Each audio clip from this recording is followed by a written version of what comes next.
നമസ്കാരം, welcome back to histories. പതിനായിരക്കണക്കിന് വർഷങ്ങൾ മുമ്പുള്ള ഏതോ ഒരു ദിവസം ചൈനയുടെ തെക്കൻ കടൽത്തീരമാണ് രംഗം. അങ്ങോട്ടേക്ക് ദിവസങ്ങൾ യാത്ര ചെയ്ത് വടക്ക് ഭാഗത്തു നിന്ന് ഒരു സംഘം മനുഷ്യരെ ചൈനയുടെ തെക്കുള്ള കടൽ തീരങ്ങളിൽ എത്തിച്ചേർന്നിരിക്കുകയാണ്. തെക്ക് ഭാഗത്ത് എവിടെയോ പച്ചപ്പ് നിറഞ്ഞ ഒരു ഭൂമിയുണ്ട്, ഒരു സ്ഥലമുണ്ട് ജീവിക്കുവാൻ പറ്റിയത് എന്ന് പ്രായമുള്ളവർ പണ്ട് മുതലേ പറഞ്ഞു കേട്ട ഒരു കഥ. അത് ശരിയാണ് എന്ന് വിചാരിച്ചിട്ട് ആ ഒരു ഭൂമി തേടി ഈ തെക്കോട്ടേക്ക് വന്ന ഒരു കൂട്ടം നാടോടികളായിരുന്നു അത്. എന്നാൽ ഈ തെക്കൻ കടൽ തീരങ്ങളിൽ എത്തിപ്പെട്ട് കഴിഞ്ഞപ്പോഴേക്കും അവർ ആകെ നിരാശരായി. കാരണം ഇനി അങ്ങോട്ടേക്ക് ഭൂമിയില്ല, ഇനി അങ്ങോട്ടേക്ക് കടൽ മാത്രമാണ്.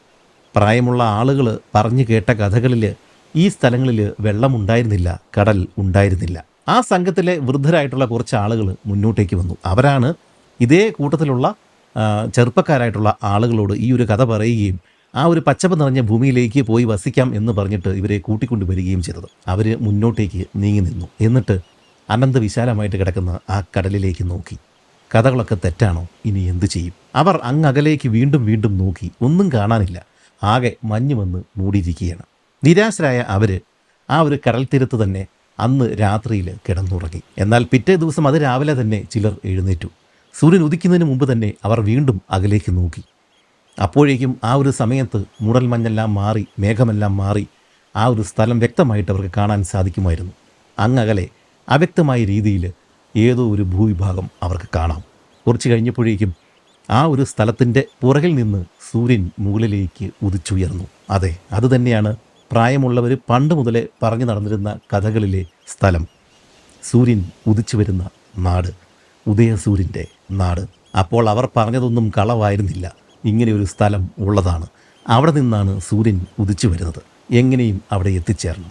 അങ്ങനെ കിഴക്ക് ഭാഗത്ത് അവർ അവ്യക്തമായ രീതിയിൽ കണ്ട ആ ഭൂമി സ്വപ്നം കണ്ടുകൊണ്ട് പിന്നീട് കുറേയേറെ കാലം അവരവിടെ കഴിഞ്ഞു കൂടിയിട്ടുണ്ടാവണം. ഒരു പക്ഷേ 1-2 തലമുറകൾ കഴിഞ്ഞിട്ടാവണം അങ്ങോട്ടേക്ക് പോകുവാനുള്ള പ്രാകൃതമായ രീതിയിലുള്ള തടികൾ കൊണ്ടും വള്ളികൾ കൊണ്ടും നിർമ്മിക്കപ്പെട്ട തോണികൾ ഇവർക്ക് ഉണ്ടാക്കുവാനായിട്ട് സാധിച്ചത്. എങ്കിലും 10,000-കണക്കിന് വർഷങ്ങൾക്ക് മുമ്പ് പ്രാകൃതമായ തോണികളിൽ ഇത്രയും വലിയൊരു മഹാസമുദ്രം താണ്ടിയിട്ട് അങ്ങകലെ കണ്ട ആ ഒരു ഭൂമിയിലേക്ക്, പച്ചപ്പ് നിറഞ്ഞ ഉദയസൂര്യൻ്റെ ഭൂമിയിലേക്ക് അവർ എങ്ങനെയാവും എത്തിപ്പെട്ടിട്ടുണ്ടാവുക?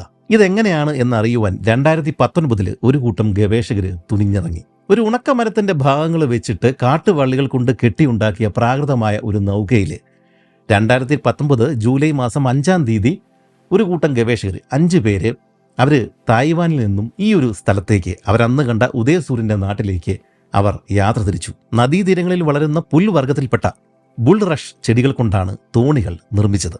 ചൈനയുടെ തെക്കൻ ഭാഗങ്ങളിൽ നിന്നും പ്രാചീന മനുഷ്യർ ചെറുതോണികളിൽ ഏതാണ്ട് 200 കിലോമീറ്റർ തെക്കുള്ള യൊനോഗുനി ദ്വീപിൽ എങ്ങനെയാണ് എത്തിപ്പെട്ടത് എന്നറിയുവാനായിരുന്നു അവർ ശ്രമിച്ചത്. തായ്വാനിൻ്റെ കിഴക്കൻ തീരത്ത് നിന്നും 108 കിലോമീറ്റർ മാറിയാണ് യൊനോഗുനി ദ്വീപ് സ്ഥിതി ചെയ്യുന്നത്. ധാന്യങ്ങളുടെ നാട് എന്നാണ് യൊനോഗുനി എന്ന വാക്കിൻ്റെ അർത്ഥം. അവോമോറി അല്ലെങ്കിൽ ഷിമ എന്നറിയപ്പെടുന്ന ലഹരി പാനീയം ഇപ്പോൾ ഇവിടെ നിന്നാണ് നിർമ്മിക്കുന്നത്. യാത്ര തുടങ്ങി ഒരു 1.5 ദിവസം കഴിഞ്ഞതോടെ ഈ 5 ഗവേഷകരും ആകെ ക്ഷീണിച്ചു.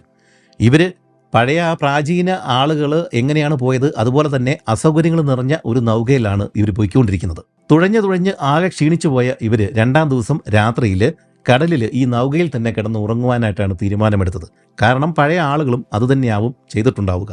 പക്ഷേ പിറ്റേ ദിവസം രാവിലെ ഉറക്കമുണർന്ന ഇവര് ഏത് സ്ഥലത്താണ് നിൽക്കുന്നത്, ഏത് പൊസിഷനിലാണ് ഉള്ളത് എന്ന് മനസ്സിലാക്കി കഴിഞ്ഞപ്പോഴേക്കും ഞെട്ടിപ്പോയി. കാരണം ആ രാത്രിയിൽ കടലിന്റെ ഒഴുക്ക് ഇവരെ ഏതാണ്ട് 40 കിലോമീറ്ററോളം മാറി മറ്റൊരു സ്ഥലത്താണ് കൊണ്ടെത്തിച്ചത്.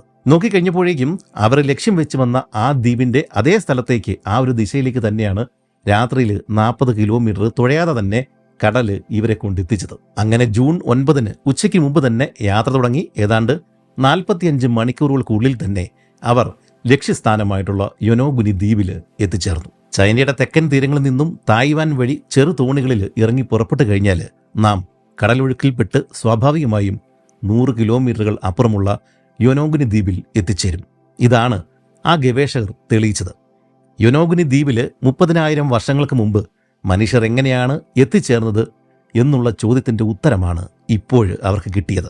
എന്നാൽ എന്താണ് ഈ കണ്ടുപിടുത്തത്തിൻ്റെ പ്രാധാന്യം? യൊനോഗുനി ദ്വീപിൻ്റെ വടക്ക് കിഴക്കോട്ടേക്ക് നോക്കിക്കഴിഞ്ഞാൽ ഏതാണ്ട് 1200 കിലോമീറ്റർ ദൂരത്തിൽ അടുപ്പിച്ചടുപ്പിച്ച് ചെറുതും വലുതുമായിട്ട് 100ഓളം ദ്വീപുകൾ മാല പോലെ കിടക്കുന്നത് കാണാം. യൊനോഗിനിയിൽ എത്തിച്ചേർന്ന് കഴിഞ്ഞാൽ അടുത്തടുത്ത് കിടക്കുന്ന ഈ ദ്വീപുകളിൽ അവിടെ നിന്ന് മുമ്പോട്ടേക്ക് പോകുവാൻ എത്തിച്ചേരുവാൻ വലിയ പ്രയാസമൊന്നും ഇല്ല. ഇന്ന് നാൻസെ അഥവാ യൂക്കു ദ്വീപുകൾ എന്നാണ് ഈ ഒരു മാല ദ്വീപുകൾ അറിയപ്പെടുന്നത്. എന്നാൽ തായ്വാന്റെയും ചൈനയുടെ തെക്കൻ ഭാഗങ്ങളിൽ നിന്നും ഇതുപോലെ പ്രാചീന നൗകകളിൽ വന്ന ആദിമ മനുഷ്യർ ഈ കാണുന്ന മാല പോലെ കിടക്കുന്ന ദ്വീപുകളിൽ അധിക കാലമൊന്നും വസിച്ചിട്ടുണ്ടാവില്ല. ഭക്ഷണത്തിന്റെ ലഭ്യതക്കുറവ് കാരണം അവർ വീണ്ടും വടക്കോട്ടേക്ക് നീങ്ങിയിട്ടുണ്ടാവും. അവിടെ കൂടുതൽ വലിയ വലിയ ദ്വീപുകൾ കണ്ടതോടെ ഒരു പക്ഷേ അവരവിടെ സ്ഥിരതാമസം തുടങ്ങുകയും ചെയ്തിട്ടുണ്ടാവണം. ഇങ്ങനെ ഒട്ടനവധി കുടിയേറ്റങ്ങൾ നടന്നതോടെ ആ ദ്വീപുകളിൽ ആളുകൾ വന്ന് നിറയുകയും ഒരു സംസ്കാരം തന്നെ ഉടലെടുക്കുകയും ചെയ്തു. ചൈനക്കാർ സൂര്യൻ ഉദിക്കുന്ന നാട് എന്ന് വിളിച്ചിരുന്ന ആ ദ്വീപുകളാണ് ഇന്ന് ജപ്പാൻ എന്ന പേരിൽ ലോകം മുഴുവൻ അറിയപ്പെടുന്നത്. അവരുടെ സ്വന്തം ഭാഷയിൽ നിഹോൺ അല്ലെങ്കിൽ നിപ്പോൺ എന്നാണ് അവർ തങ്ങളുടെ രാജ്യത്തെ വിളിക്കുന്നത്. ഏതാണ്ട് 15 മില്യൺ വർഷങ്ങൾക്ക് മുമ്പാണ് ഏഷ്യൻ വനങ്കരയിൽ നിന്നും അടർന്നു മാറി ഈ ജാപ്പനീസ് ദ്വീപ് സമൂഹങ്ങൾ രൂപം കൊള്ളുന്നത്. എന്നാൽ 3 ഭീമൻ ടെക്ടോണിക് പ്ലേറ്റുകൾ സംയോജിക്കുന്ന സ്ഥലത്താണ് ജപ്പാൻ രൂപീകൃതമായത്: യുറേഷ്യൻ, പസഫിക് ആൻഡ് ഫിലിപ്പൈൻ. അതിനാൽ തന്നെ ഈ 3 പ്ലേറ്റുകളുടെയും തുടർച്ചയായ ചലനങ്ങൾ ജപ്പാന്റെ ഭൂപ്രകൃതിയെ തന്നെ മാറ്റിമറിച്ചു. ഭൂവൽക്ക ഫലകങ്ങളുടെ കൂട്ടിയിടികൾ കാരണം അനേകം മലകളും ഗർത്തങ്ങളും നദികളും ദ്വീപുകളും കടലിടുക്കുകളും ഈ ഭാഗങ്ങളിൽ രൂപം കൊണ്ടു. അതിനാൽ ഭൂചലനങ്ങളും അഗ്നിപർവ്വത സ്ഫോടനങ്ങളും സുനാമികളും ജപ്പാന്റെ മുഴുവൻ ചരിത്രത്തിൻ്റെയും തന്നെ ഭാഗമായി മാറി. 30,000 വർഷങ്ങൾക്ക് മുമ്പ് തന്നെ ജപ്പാനിൽ മനുഷ്യൻ എത്തിത്തുടങ്ങിയിരുന്നു. ഒരു കാലത്ത് ജപ്പാന്റെ വടക്ക് ഭാഗം സൈബീരിയയോടും തെക്കൻ ഭാഗങ്ങൾ കൊറിയൻ ഉപദ്വീപിനോടും യോജിച്ചാണ് കിടന്നിരുന്നത്. അതായത് ജപ്പാന്റെ വടക്കും തെക്കും ഭാഗങ്ങൾ 2 ലാൻഡ് ബ്രിഡ്ജുകൾ വഴി ഏഷ്യയുമായി ബന്ധപ്പെട്ടാണ് കിടന്നിരുന്നത്. അക്കാലത്ത് ഏഷ്യയിൽ നിന്ന് നേരിട്ടും പിന്നീട് മുമ്പ് പറഞ്ഞ ഈ ടെക്ടോണിക് പ്ലേറ്റുകളുടെ നീക്കങ്ങൾ കാരണം ലാൻഡ് ബ്രിഡ്ജുകൾ തകർന്നപ്പോൾ തോണികളിലും വിവിധ മനുഷ്യവർഗ്ഗങ്ങൾ ജാപ്പനീസ് ദ്വീപുകളിൽ എത്തിച്ചേർന്നു. ഭൂമി കുലുക്കവും അഗ്നിപർവ്വത സ്ഫോടനവും കാരണം ഇങ്ങനെ പലപ്പോഴായി എത്തിയ മനുഷ്യ സമൂഹങ്ങൾ അധികകാലം നിലനിൽക്കാതെ നശിച്ചു പോവുകയും ചെയ്തു. അതായത് ഏതാണ്ട് 8,000 വർഷങ്ങൾക്ക് മുമ്പ് വരെയും വിവിധ മനുഷ്യവർഗ്ഗങ്ങൾ പല വഴികളിലൂടെ ജാപ്പനീസ് ദ്വീപുകളിൽ എത്തിച്ചേരുകയും അവരൊക്കെ ഈ ഭൂമി കുലുക്കങ്ങളും സുനാമികളും അങ്ങനെയുള്ള പ്രശ്നങ്ങൾ കാരണം മരിച്ച് മണ്ണടിയുകയും ചെയ്തിട്ടുണ്ട്.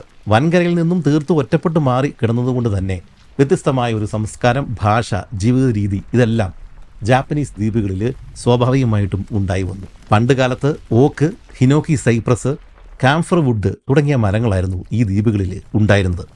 ഇവയൊക്കെ അന്നത്തെ കാലത്തെ പഴയ വീടുകളും കൊട്ടാരങ്ങളും ക്ഷേത്രങ്ങളും നിർമ്മിക്കുവാൻ വ്യാപകമായിട്ട് ഉപയോഗിച്ചിരുന്നതിനാൽ ഇപ്പോൾ ക്ഷേത്ര വളപ്പുകളിലും വിശുദ്ധ വനങ്ങളിലും മാത്രമാണ് ഈ മരങ്ങൾ കാണാൻ സാധിക്കുക. 8-ാം നൂറ്റാണ്ടിൽ നിർമ്മിച്ച തൊഡൈജി ബുദ്ധക്ഷേത്രം നിർമ്മിക്കുവാൻ ഏതാണ്ട് 9 ചതുരശ്ര കിലോമീറ്റർ വനത്തിലെ തടികൾ മുഴുവൻ ഉപയോഗിച്ചു എന്നാണ് കണക്ക്. അങ്ങനെ മരങ്ങൾ തീർന്നു തുടങ്ങിയതോടെ ജപ്പാൻകാർ റെഡ് പൈൻ, ഓക്ക്, ചെസ്റ്റ്നട്ട്, വാൾനട്ട് തുടങ്ങിയ മരങ്ങൾ വ്യാപകമായിട്ട് നട്ടുപിടിപ്പിക്കുവാനായിട്ട് തുടങ്ങി. മരങ്ങളുടെ പ്രാധാന്യം പണ്ടേ അറിയാവുന്നത് കൊണ്ടാവണം ആകെയുള്ള കരഭൂമിയുടെ പകുതിയും വനമായിട്ട് നിലനിർത്തുവാൻ ജപ്പാൻ ഇപ്പോഴും ശ്രമിക്കുന്നത്. ജപ്പാനിലെ ഒരു സ്ഥലവും കടലിൽ നിന്ന് 100 കിലോമീറ്റർ അകലെയല്ല സ്ഥിതി ചെയ്യുന്നത്. എന്നാൽ ജപ്പാനാക്കി മാറ്റിയത് ഈ ജപ്പാനും ദക്ഷിണ കൊറിയയ്ക്കും ഇടയിലുള്ള 200 കിലോമീറ്റർ മാത്രം വീതിയുള്ള കൊറിയൻ കടലിടുക്കാണ്. ഇതിനെ സുഷുമി സ്ട്രേറ്റ് അല്ലെങ്കിൽ കൊറിയ സ്ട്രേറ്റ് എന്നൊക്കെയാണ് വിളിക്കുന്നത്. നമ്മുടെ സൂര്യനും ഭൂമിക്കും ഇടയിലുള്ള ആ ഒരു ഡിസ്റ്റൻസ്, ആ ഒരു ദൂരത്തെ ഗോൾഡി ലോക്സ് ഡിസ്റ്റൻസ് എന്നാണ് വിളിക്കുന്നത്. ഈ ഗോൾഡി ലോക്ക് ഡിസ്റ്റൻസ് എന്ന് പറഞ്ഞു കഴിഞ്ഞാൽ കറക്റ്റ് ദൂരം, അതായത് ജീവൻ ഉണ്ടാവാനും നിലനിൽക്കാനും വേണ്ടുന്ന കറക്റ്റ് ദൂരം. സൂര്യനിൽ നിന്ന് കറക്റ്റ് ദൂരത്തിലായതുകൊണ്ടാണ് ഭൂമിയിൽ ഇപ്പോൾ ജീവൻ ഉള്ളത്. അതുപോലെ തന്നെ ഒരു കറക്റ്റ് ഗോൾഡി ലോക്ക് ഡിസ്റ്റൻസിലാണ് നമ്മുടെ ഈ ജപ്പാൻ കൊറിയൻ ആ ഒരു ഉപഭൂഖണ്ഡത്തിൽ നിന്ന് മാറി 200 കിലോമീറ്റർ മാറി കിടക്കുന്നത് എന്നാണ് ഗവേഷകർ പറയുന്നത്. തനതായ ഒരു സംസ്കാരം ഉരുത്തിരിഞ്ഞു വരുവാൻ തക്ക ദൂരവും എന്നാൽ എളുപ്പത്തിൽ വൻകരയിലെത്തി കച്ചവടം നടത്താനുള്ള അടുപ്പവും ഈ കൊറിയൻ കടലിടുക്കിന് ഉണ്ടായിരുന്നു. മുമ്പ് സൂചിപ്പിച്ചതുപോലെ ഏതാണ്ട് 30,000 വർഷങ്ങൾക്ക് മുമ്പ് തന്നെയും ആദിമ മനുഷ്യർ ഈ ജാപ്പനീസ് ദ്വീപിലേക്ക് വരവ് തുടങ്ങിയിട്ടുണ്ടായിരുന്നു. ഈ ഭൂകമ്പങ്ങളും സുനാമികളും ഒക്കെ കാരണം അവർ പിന്നീട് അമ്പെ നശിച്ചുപോയി. പക്ഷേ അവർ അന്ന് താമസിച്ചിരുന്ന സ്ഥലങ്ങൾ, ഗുഹകൾ, ഇങ്ങനെയുള്ള കാര്യങ്ങളൊക്കെയും ഇന്ന് ജാപ്പനീസ് തീരങ്ങളിൽ കടലിൻ്റെ അടിയിലാണ് ഉള്ളത്. അവരൊക്കെയും മുൻപ് പറഞ്ഞ ലാൻഡ് ബ്രിഡ്ജുകൾ വഴിയായിരിക്കും ഇങ്ങോട്ട് വന്നിട്ടുണ്ടാവുക. അതിനുശേഷം കടൽ പരപ്പ്, കടലിൻ്റെ ജലനിരപ്പ് ഉയർന്നു. അതോടുകൂടിയിട്ട് ഈ ലാൻഡ് ബ്രിഡ്ജുകൾ ഇല്ലാതായി. പിന്നീട് വന്ന ആളുകൾ നമ്മൾ ആദ്യം പറഞ്ഞതുപോലെ പ്രാചീനമായിട്ടുള്ള തോണികളിലാവും ഇങ്ങോട്ടേക്ക് വന്നിട്ടുണ്ടാവുക. ആ ഒരു കാലഘട്ടത്തെ ജപ്പാൻകാർ വിളിക്കുന്നത് ജോമോൻ ജിദായി എന്നാണ്.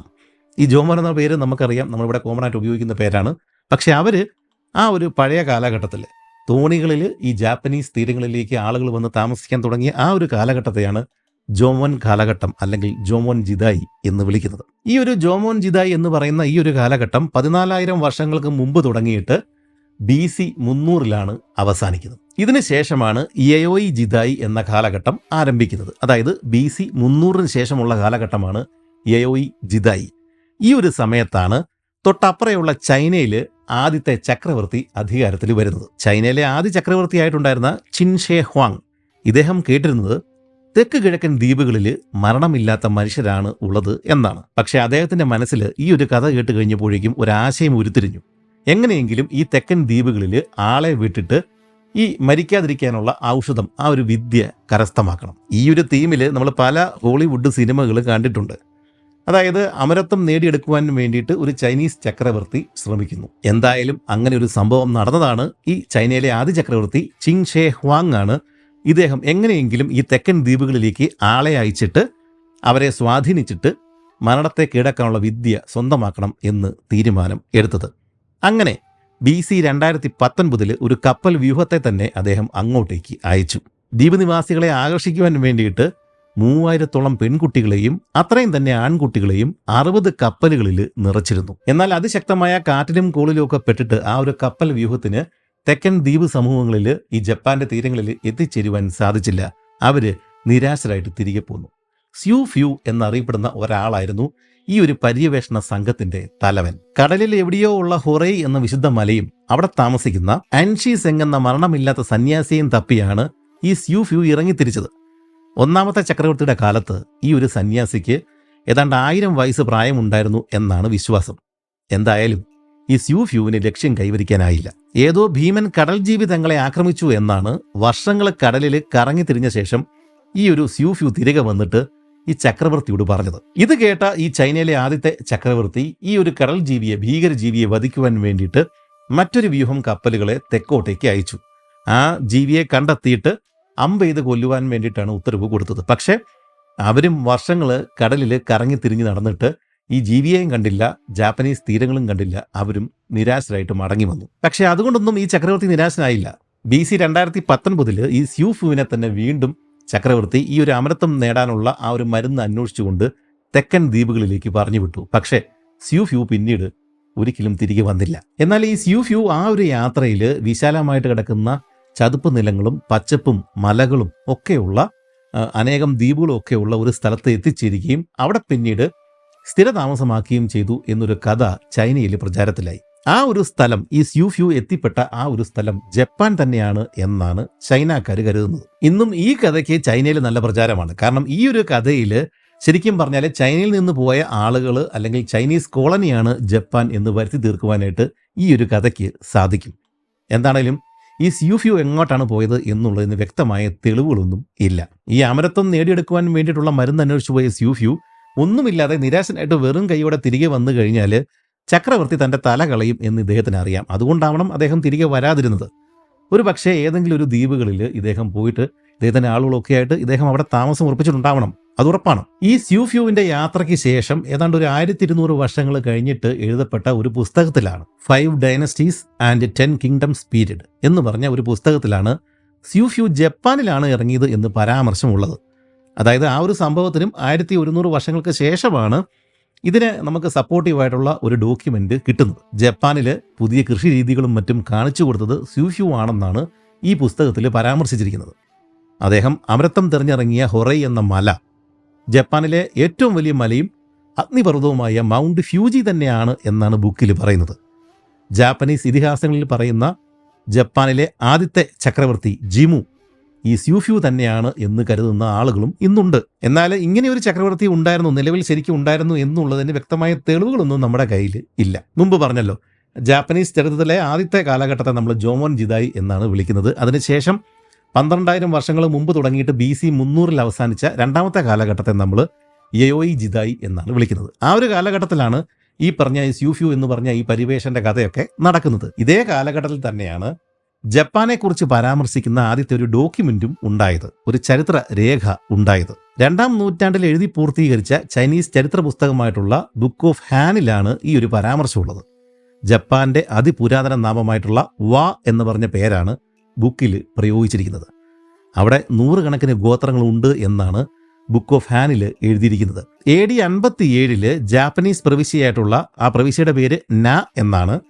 ആ പ്രവിശ്യയിലെ രാജാവ് ചൈനയിലെ ഹാൻ ചക്രവർത്തി അല്ലെങ്കിൽ ഹാൻ രാജവംശത്തിന്റെ മേൽക്കോയ്മ അംഗീകരിച്ചുകൊണ്ട് ഒരു പ്രതിനിധിയെ ചൈനയിലേക്ക് അയച്ചു. ആ ഒരു സമയത്ത് തന്റെ സ്നേഹ സമ്മാനമായിട്ട് തിരികെ സ്വർണത്തിൽ തീർത്ത ഒരു സീൽ അഥവാ മുദ്ര ഈ ഹാൻ ചക്രവർത്തി ചൈനയിൽ നിന്നും ആ ജാപ്പനീസ് പ്രതിനിധിയുടെ കയ്യിൽ കൊടുത്തുവിട്ടു എന്നും ഈ ഒരു ബുക്കിൽ പറയുന്നുണ്ട്. ഈ ഒരു സ്വർണ്ണമുദ്ര 1784 ജപ്പാനിൽ നിന്നും കണ്ടെടുക്കുകയും ചെയ്തു. Gold seal of the king of ന എന്നാണ് ഈ ഒരു സീൽ അറിയപ്പെടുന്നത്, മുദ്ര അറിയപ്പെടുന്നത്. ഈ സ്വർണ്ണ മുദ്രയിലും ജപ്പാന്റെ പഴയ പേരായിട്ടുള്ള വാ എന്നത് കൊത്തിവെച്ചിട്ടുണ്ട്. ഇന്ന് ഈ മുദ്ര ജപ്പാനിലെ ഏറ്റവും മൂല്യമേറിയ നാഷണൽ ട്രഷറാണ്. 108 ഗ്രാം ഭാരമുള്ള ഇത് 95% സ്വർണ്ണത്തിലാണ് ഉണ്ടാക്കിയിരിക്കുന്നത്. ഇതിനുശേഷം ഒരു 9-ാം നൂറ്റാണ്ടൊക്കെ ആയി കഴിഞ്ഞപ്പോഴാണ് ജപ്പാനിൽ ശരിക്കുള്ള ചക്രവർത്തി പദം തന്നെയും ഉണ്ടായത്. അതിനു മുമ്പ് പല ചക്രവർത്തിമാരുണ്ടായിരുന്നതായിട്ട് ഇങ്ങനെ പറയുന്നുണ്ടെങ്കിലും അതെല്ലാം പുരാണങ്ങൾ മാത്രമാണ്, രേഖകളില്ല. പക്ഷേ 9-ാം നൂറ്റാണ്ടിന് ശേഷം ശരിക്കുള്ള ചക്രവർത്തിമാര് ജപ്പാനിൽ ഭരണം തുടങ്ങി. അത് ഇന്നും തുടരുകയാണ്. ഈ ജാപ്പനീസ് ചക്രവർത്തിമാര് ശരിക്കും ഭരണം തുടങ്ങിയ ആ ഒരു 9-ാം നൂറ്റാണ്ട് മുതലുള്ള കാലഘട്ടത്തെ ഹെയാൻ ജിദായി എന്നാണ് വിളിക്കുക, ഹെയാൻ കാലഘട്ടം. ഈ സമയത്ത് ചക്രവർത്തിമാര് ഭരണം തുടങ്ങിയ ആ ഒരു സമയത്ത് ഇന്നത്തെ ടോക്കിയോ അല്ല, ക്യോട്ടോ എന്നറിയപ്പെടുന്ന മറ്റൊരു സ്ഥലമാണ് ജപ്പാന്റെ തലസ്ഥാനമായിട്ടുണ്ടായിരുന്നത്. ഈ ഹെയാൻ ജിദായി അല്ലെങ്കിൽ ഹെയാൻ എന്ന് പറഞ്ഞു കഴിഞ്ഞാൽ സമാധാനം എന്നാണ് അർത്ഥം. ഈ ഒരു കാലഘട്ടത്തിൽ ജപ്പാനിൽ പുറത്തുനിന്ന് ആരും അറ്റാക്ക് ചെയ്യാനായിട്ടൊന്നും വന്നില്ല. സമാധാനപൂർണമായ ഒരു കാലഘട്ടമായിരുന്നു. ചൈനീസ് ആ ഒരു സ്വാധീനം ജപ്പാനിൽ തീരെ ഇല്ലാതായ ഒരു കാലഘട്ടമാണ്. ജപ്പാനിൽ ഇപ്പോൾ നമ്മൾ കാണുന്ന ജാപ്പനീസ് സംസ്കാരമൊക്കെ ഉണ്ടായത് ഈ പറഞ്ഞ ഹെയാൻ എന്ന് പറയുന്ന ഹെയാൻ ജിദായി ഈ ഹെയാൻ കാലഘട്ടത്തിലാണ്, 9-ാം നൂറ്റാണ്ടിന് ശേഷമാണ്. ഈ സമയത്ത് തന്നെയാണ് ജപ്പാനിൽ തന്നെ ഉണ്ടായി വന്ന ഷിൻഡോ മതം, പുറത്തുനിന്ന് വന്ന ബുദ്ധമതം, ഇത് രണ്ടും കൂടെ കൂടിയിട്ട് ഇന്ന് നാം കാണുന്ന ഒരു ജാപ്പനീസ് കൾച്ചർ ഉണ്ടായത്. ഏതാണ്ട് ഇതേ കാലഘട്ടത്തിലാണ് ജപ്പാനിലെ നദികളിലെ എക്കൽ നിക്ഷേപങ്ങളിൽ സ്വർണം കണ്ടെത്തിയത്. അക്കാലത്ത് തന്നെയാണ് 15.8 മീറ്റർ ഉയരമുള്ള നാരയിലെ ദി ഗ്രേറ്റ് ബുദ്ധ പ്രതിമ സ്ഥാപിക്കപ്പെട്ടത്. The great Buddha of Nara. ചെമ്പിൽ സ്വർണം പൂശിയാണ് അത് മൂടി പിടിപ്പിച്ചിരുന്നത്. പക്ഷേ പുറത്തുള്ള നാട്ടുകാർ, പ്രത്യേകിച്ച് ചൈനക്കാർ വിചാരിച്ചിരുന്നത് ദി ഗ്രേറ്റ് ബുദ്ധ ഓഫ് നാര എന്നൊക്കെ പറയുന്നത് പൂർണ്ണമായിട്ടും സ്വർണത്തിൽ തന്നെയാണ് ഉണ്ടാക്കിയിരിക്കുന്നത് എന്നാണ്. ഇതുകൂടാതെ ജപ്പാനിൽ നിന്നും ചൈനയിലേക്ക് കച്ചവടത്തിനായിട്ട് പോകുന്ന ആളുകളുടെ കയ്യിലും സ്വർണം ധാരാളം ഉണ്ടായിരുന്നു. അക്കാലത്തൊക്കെ വക്കോക്കു എന്നൊരു പേര് ജപ്പാൻ ഉണ്ടായിരുന്നു. ഈ സമയത്തൊക്കെ അറബ് മുസ്ലിം കച്ചവടക്കാർ ഇവിടെ വന്ന് കച്ചവടം ചെയ്യുന്നുണ്ട്. അവർ പുറം നാട്ടിൽ പോയിട്ട് സ്വർണം ധാരാളമുള്ള സ്ഥലമാണ് ഈ വക്കോക്കു എന്നൊക്കെ പ്രചരിപ്പിച്ചു. ആ ഒരു കാലഘട്ടത്തിൽ ഈ ഭാഗത്തുള്ള മുസ്ലിം നാവികരുടെ ഇസ്ലാമിക രേഖകളൊക്കെ എടുത്തു നോക്കിക്കഴിഞ്ഞാൽ അവരുടെ രേഖകളിൽ അവർ വക്ക് എന്ന് പറഞ്ഞ പേരിലാണ് ഈ പറയുന്ന ജപ്പാന്റെ തീരങ്ങളെ അവർ വിളിച്ചിരുന്നത്. ജപ്പാന്റെ പൗരാണിക നാമം വാ എന്നാണല്ലോ, അതിൽ നിന്നാവണം ഈ വാക്ക് എന്ന് പറഞ്ഞ പേര് ഉണ്ടായിട്ടുണ്ടാവുക.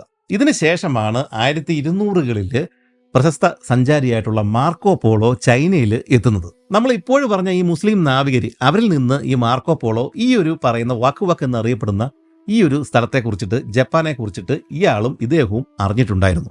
മാർക്കോ പോളോയുടെ രേഖകളിൽ ഈ ജപ്പാനെ കുറിച്ച് കാര്യമായിട്ട് തന്നെ പറയുന്നുണ്ട്. പക്ഷേ മാർക്കോ പോളോ ഒരിക്കലും ജപ്പാനിൽ പോയിട്ടുണ്ടായിരുന്നില്ല. പോളോയുടെ ബുക്കിൽ സിബാങ്കു എന്നാണ് ഈ ജപ്പാനെ കുറിച്ച് ഇദ്ദേഹം എഴുതിയിരിക്കുന്നത്. ആ പേരിലാണ് പറയുന്നത്.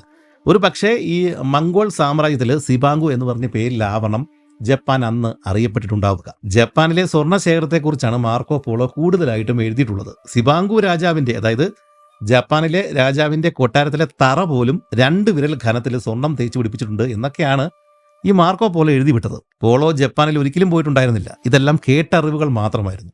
എന്നാൽ AD 1280 മാർക്കോ പോളോ നേരിട്ട് ഒരു കാഴ്ച കണ്ടു. ചൈനയിലെ യാങ്സി നദിയിൽ 100 കണക്കിന് കപ്പലുകൾ ഒരുമിച്ച് തയ്യാറെടുത്ത് നിൽക്കുകയാണ് ഒരു ദൂരയാത്രയ്ക്കായിട്ട്. പ്രശസ്തനായ കുംബ്ലൈ ഖാൻ ചക്രവർത്തിയുടെ കൽപ്പന പ്രകാരം ഈ സിബാങ്കു സാമ്രാജ്യം ആക്രമിക്കാനായിട്ട് പോകുന്ന മംഗോൾ കപ്പലുകളുടെ വ്യൂഹത്തെയാണ് യാങ്സി നദിയിൽ മാർക്കോ പോളോ നേരിട്ട് കണ്ടത്. പോളോ പറയുന്ന സിബാങ്കു അഥവാ ഇന്നത്തെ ജപ്പാൻ, ആ ഒരു ദ്വീപ് സാമ്രാജ്യം ആക്രമിക്കാനായിട്ട് ഈ കുംബ്ലൈ ഖാൻ ഇപ്പോഴല്ല ശ്രമിക്കുന്നത്. ഇതിനു മുമ്പ് ഈ മാർക്കോ പോളോ ഈ ഒരു കാഴ്ച കാണുന്നതിന് മുമ്പ് മറ്റൊരു സമയത്ത്, കുറച്ച് വർഷങ്ങൾക്ക് മുമ്പ് കുംബ്ലൈ ഖാൻ ഒരു ശ്രമം നടത്തിയിട്ടുണ്ടായിരുന്നതാണ്. AD 1274 അത്. എന്നാൽ ഈ 1274 മുമ്പ് പലതവണ കുംബ്ലൈ ഖാൻ തന്റെ സന്ദേശവാഹകരെ ഈ ജപ്പാനിലേക്ക് സിബാങ്കു പ്രവിശ്യയിലേക്ക് സാമ്രാജ്യത്തിലേക്ക് അയച്ചിട്ടുണ്ടായിരുന്നു. എന്നാലും 100 കണക്കിന് യുദ്ധപ്രഭുക്കൾ ഉണ്ടായിരുന്ന സിബാങ്കുവിൽ ആരാണ് ശക്തൻ, ആരോടാണ് സംസാരിക്കേണ്ടത് എന്ന് കുബ്ലൈ ഖാന്റെ ആളുകൾക്ക് മനസ്സിലായതേയില്ല. ചൈനയിലെ ചക്രവർത്തിയെ പോലെ തങ്ങൾക്കും ഒരാളുണ്ട് എന്ന് ദ്വീപ് നിവാസികൾ കൂടെ പറയുന്നുണ്ടായിരുന്നു. എന്നാൽ ജപ്പാൻ ചക്രവർത്തിക്ക് അക്കാലഘട്ടത്തിൽ യാതൊരുവിധ അധികാരങ്ങളും ഉണ്ടായിരുന്നില്ല. ചക്രവർത്തി ഉണ്ട്, പക്ഷെ അധികാരമൊക്കെ സൈനിക മേധാവിയായിട്ടുണ്ടായിരുന്ന ഷോഗൺ ആണ് നിയന്ത്രിച്ചു കൊണ്ടിരുന്നത്. ഈ ഷോഗൺ എന്ന് പറയുന്നത് ഒരാളുടെ പേരല്ല, ആ സ്ഥാനപ്പേരാണ്. ചക്രവർത്തി കഴിഞ്ഞാൽ ഏറ്റവും കൂടുതൽ അധികാരമുള്ള ആളാണ് സൈന്യാധിപനായിട്ടുള്ള ഷോഗൺ. ജപ്പാന്റെ ചരിത്രം നോക്കിക്കഴിഞ്ഞാൽ മിക്കപ്പോഴും ചക്രവർത്തിക്ക് മുകളിൽ ഈ ഷോഗണാണ് സാധാരണഗതിയിൽ ഭരണം നടത്തിക്കൊണ്ടിരുന്നത്. അങ്ങനെ 1266 മുതൽ 1273 വരെ ഈ കുബ്ലൈ ഖാൻ ചക്രവർത്തി 6 തവണ തന്റെ സന്ദേശവാഹകരെ ഈ സിബാങ്കു സാമ്രാജ്യത്തിലേക്ക് ജപ്പാനിലേക്ക് അയച്ചു എന്നാണ് പോളോ പറയുന്നത്. പക്ഷേ അന്ന് ഷോഗൺ സ്ഥാനത്തുണ്ടായിരുന്ന ആരൊക്കെയാണോ അവരതൊന്നും ചെവികൊണ്ടില്ല. അങ്ങനെയാണ് 1274 വർഷങ്ങൾക്ക് മുമ്പ് നമ്മുടെ ഈ കുബ്ലൈ ഖാൻ ചക്രവർത്തി ഈ ജപ്പാൻ ഈ ഷിബാങ്കു എന്ന് പറയുന്ന ആ സാമ്രാജ്യം ആക്രമിക്കാനായിട്ട് ആദ്യമേ തന്നെ തീരുമാനം എടുത്തത്. അങ്ങനെയാണ് 1274 കുബ്ലൈ ഖാൻ ആദ്യമായിട്ട് ഈ ജപ്പാൻ സിബാങ്കു സാമ്രാജ്യം ആക്രമിക്കുന്നത്. 300 വലിയ കപ്പലുകളും 600 ബോട്ടുകളുമാണ് ആ വ്യൂഹത്തിൽ ഉണ്ടായിരുന്നത്. മംഗോൾസും കൊറിയൻസും ഉൾപ്പെടുന്ന ആ ഒരു സൈന്യത്തിൽ ഏതാണ്ട് 30,000 സൈനികരും ഉണ്ടായിരുന്നു. എന്നാൽ ജാപ്പനീസ് തീരങ്ങളിൽ വെറും 6,000 സമുറായികൾ മാത്രമാണ് ഉണ്ടായിരുന്നത്. ജാപ്പനീസ് യുദ്ധപ്രഭുക്കൾക്കായി സേവനം ചെയ്തു വരുന്ന പോരാളികളായിരുന്നു ഈ സമുറായികൾ. ഇവരുടെ കയ്യിൽ സാധാരണ ചെറുതും വലുതുമായിട്ട് 2 വാളുകൾ ഉണ്ടാവും. ഇതിൽ വലുതിനെ നിഹോന്തോ എന്നാണ് വിളിക്കുക. ചെറുതിനെ നമ്മൾ കേട്ടിട്ടുണ്ട് കട്ടാന എന്ന് വിളിക്കും, അല്ലെങ്കിൽ ഉച്ചി കട്ടാന എന്നും വിളിക്കും. ഈ നിഹോന്തയും കട്ടാനയും ചേർന്ന ആ ഒരു ജോഡിക്ക് ദൈസ്യോ എന്നാണ് വിളിക്കുന്നത്. ഈ സമുറായികളുടെ കയ്യിൽ ഈ ദൈസ്യോ, ഈ വലുതും ചെറുതുമായിട്ടുള്ള 2 വാളുകൾ എപ്പോഴും ഉണ്ടാവും. വലിയ വലിയ പ്രഭുക്കന്മാരൊഴിച്ച് ബാക്കിയുള്ള സാധാരണക്കാരെ ആരെയും എപ്പോൾ വേണമെങ്കിലും ആവശ്യമെങ്കിൽ കൊല്ലാനുള്ള ഈ ഒരു അവകാശം ഈ പറയുന്ന സമുറായികൾക്ക് ഈ ചക്രവർത്തിയും ഷോഗണും കൊടുത്തിട്ടുണ്ട്. നമ്മൾ പറഞ്ഞു വരുന്നത് ഈ 30,000 വരുന്ന മംഗോൾ സേനയോട് എതിരിടാൻ വേണ്ടിയിട്ട് ജാപ്പനീസ് തീരങ്ങളിലുള്ളത് 6,000 സമുറായികൾ മാത്രമാണ്. ഈ ഒരു യുദ്ധത്തിലാണ് ജപ്പാൻകാർ വെടിമരുന്ന് ഉപയോഗിച്ചുകൊണ്ടുള്ള യുദ്ധം ആദ്യമായിട്ട് കാണുന്നത്. ഈ ചൈനക്കാരുടെ കയ്യിലായിരുന്നു ഈ വെടിമരുന്ന് ഉപയോഗിച്ചുള്ള പടക്കങ്ങളും അത് വെച്ചുള്ള ആയുധങ്ങളും ഉണ്ടായിരുന്നത്. എഴുതപ്പെട്ട രേഖകൾ വെച്ചിട്ട് 1274 നവംബർ 4 വെളുപ്പിനെ 2 മണിക്കാണ് ഈ മംഗോൾ സേന ജപ്പാൻ തീരങ്ങളിൽ വന്നിറങ്ങിയത്. കൊറിയൻ ഉപദ്വീപിനോട് ചേർന്ന് കിടക്കുന്ന സുഷിമ എന്നറിയപ്പെടുന്ന ദ്വീപിലാണ് അവരാദ്യം എത്തിയത്. കനത്ത ശരമാരിയെയും വെടിമരുന്ന് പ്രയോഗങ്ങളെയും പ്രതിരോധിച്ച് എണ്ണത്തിൽ കുറവായിരുന്ന ഈ സമുറായികൾ പൊരുതി. സുഖസാദ എന്നൊരു സമുറായി ഒറ്റയ്ക്ക് 25 മംഗോൾസിനെ വകവരുത്തി എന്നൊക്കെയാണ് ജാപ്പനീസ് രേഖകളിൽ പറയുന്നത്. പക്ഷേ എണ്ണത്തിൽ കുറവായിരുന്നതിനാൽ അവർക്ക് അധിക നേരമൊന്നും പിടിച്ചു നിൽക്കാനായിട്ട് സാധിച്ചില്ല. ചൈനീസ് പട ദ്വീപ് പിടിച്ചെടുക്കുകയും അവിടെ ഉണ്ടായിരുന്ന വീടുകൾ കത്തിക്കുകയും ആളുകളെ വധിക്കുകയും ചെയ്തു. ശേഷം നവംബർ 13 അവർ ഇക്കി ദ്വീപിൽ എത്തിച്ചേർന്നു. അവിടുത്തെ ഭരണാധികാരി കൈറ കഗേട്ടക ഏതാണ്ട് 100ഓളം സമുറായികളെ വെച്ചിട്ടാണ് പ്രതിരോധം തീർത്തത്. എന്നാൽ പരാജയപ്പെടുമെന്ന് തോന്നിയ ഘട്ടത്തിൽ ഈ കഗേട്ടക തന്റെ മകളെ ഒരു ബോട്ടിൽ കയറ്റി രക്ഷപ്പെടുത്താൻ ശ്രമിച്ചെങ്കിലും ഈ മംഗോളുകൾ ആ ബോട്ട് കണ്ടെത്തിയിട്ട് മകളെ ഉൾപ്പെടെ ജീവനോടെ കത്തിച്ചു കളഞ്ഞു. അവസാനം കഗേട്ടക ആത്മഹത്യ ചെയ്യുകയും ചെയ്തു. മംഗോൾസ് ദ്വീപിൽ ബാക്കിയുണ്ടായിരുന്ന ആളുകളെ കൊന്ന് കപ്പലുകളുടെ വശങ്ങളിൽ കെട്ടിത്തൂക്കിയിടുകയും ചെയ്തു, മറ്റുള്ള ആളുകൾ ഭയക്കുവാൻ വേണ്ടിയിട്ട്. അവസാനം നവംബർ 19 മംഗോൾ സേന ഹക്കാത്ത തുറമുഖത്ത് എത്തിച്ചേർന്നു. 3000ഓളം സമുറായികളാണ് അവിടെ പ്രതിരോധം തീർത്തത്. ഈ സമുറായികളുടെ പ്രത്യേക രീതിയിലുള്ള വസ്ത്രങ്ങൾ, ഈ തലയിൽ അവർ ഷേവ് ചെയ്ത് കയറ്റിയിരിക്കുന്ന ആ ഒരു രൂപം, ഇതെല്ലാം കണ്ടു കഴിഞ്ഞപ്പോഴേക്കും ഈ മംഗോൾ സേനയിലെ ആളുകൾക്ക് ശരിക്കും ചിരി വന്നുപോയി. കുറച്ച് കോമാളികൾ നിരന്നു വന്ന് നിന്നിട്ട് യുദ്ധം ചെയ്യാനായിട്ട് ആക്രോശിക്കുന്നത് പോലെയാണ് ഈ മംഗോൾസിന് തോന്നിയത്. സമുറായികൾ നിരനിരയായിട്ട് നിന്ന ശേഷം അവരുടെ നേതാവ് ആകാശത്തേക്ക് ഒരു അമ്പ് തൊടുത്തുവിട്ടിട്ട് യുദ്ധം ആരംഭിക്കുകയാണ് എന്ന് ഉറക്കെ അലറിയപ്പോൾ മംഗോൾ സൈനികർ അതിനേക്കാൾ ഉച്ചത്തിൽ ചിരിക്കുകയായിരുന്നു. സമുറായികളുടെ നേർക്ക് പടക്കങ്ങൾ എറിഞ്ഞിട്ടാണ് മംഗോൾ സൈനികർ യുദ്ധം ആരംഭിച്ചത്. വെടിമരുന്ന് പ്രയോഗങ്ങൾ തുടങ്ങിയതോടെ ജാപ്പനീസ് സൈന്യത്തിലെ കുതിരകൾ വിരണ്ട് ഓടിപ്പോയി. പക്ഷെ രാത്രിയായതോടെ അവരിൽ ഭൂരിഭാഗം പേരും വധിക്കപ്പെടുകയും മംഗോൾസ് ഹക്കാത്ത തുറമുഖം അഗ്നിക്കിരയാക്കുകയും ചെയ്തു. എന്നാൽ അന്നത്തെ രാത്രി പ്രകൃതി തന്നെ നേരിട്ട് യുദ്ധത്തിനിറങ്ങി. ഹക്കാത്ത തുറമുഖത്ത് ആഞ്ഞടിച്ച കൊടുങ്കാറ്റിൽ ചൈനീസ് പടക്കപ്പലുകൾ ആടി ഉലഞ്ഞു. ചിലത് പരസ്പരം കൂട്ടിയിടിക്കുകയും മറ്റു ചിലത് നിയന്ത്രണം വിട്ട് തീരത്തേക്ക് ഇടിച്ചു കയറുകയും ചെയ്തു. അവസരം നോക്കി നിന്ന സമുറായികൾ തകർന്ന കപ്പലുകളിലെ മംഗോൾ സൈനികരെ വധിക്കുകയും മറ്റുള്ളവരെ തടവിലാക്കുകയും ചെയ്തു.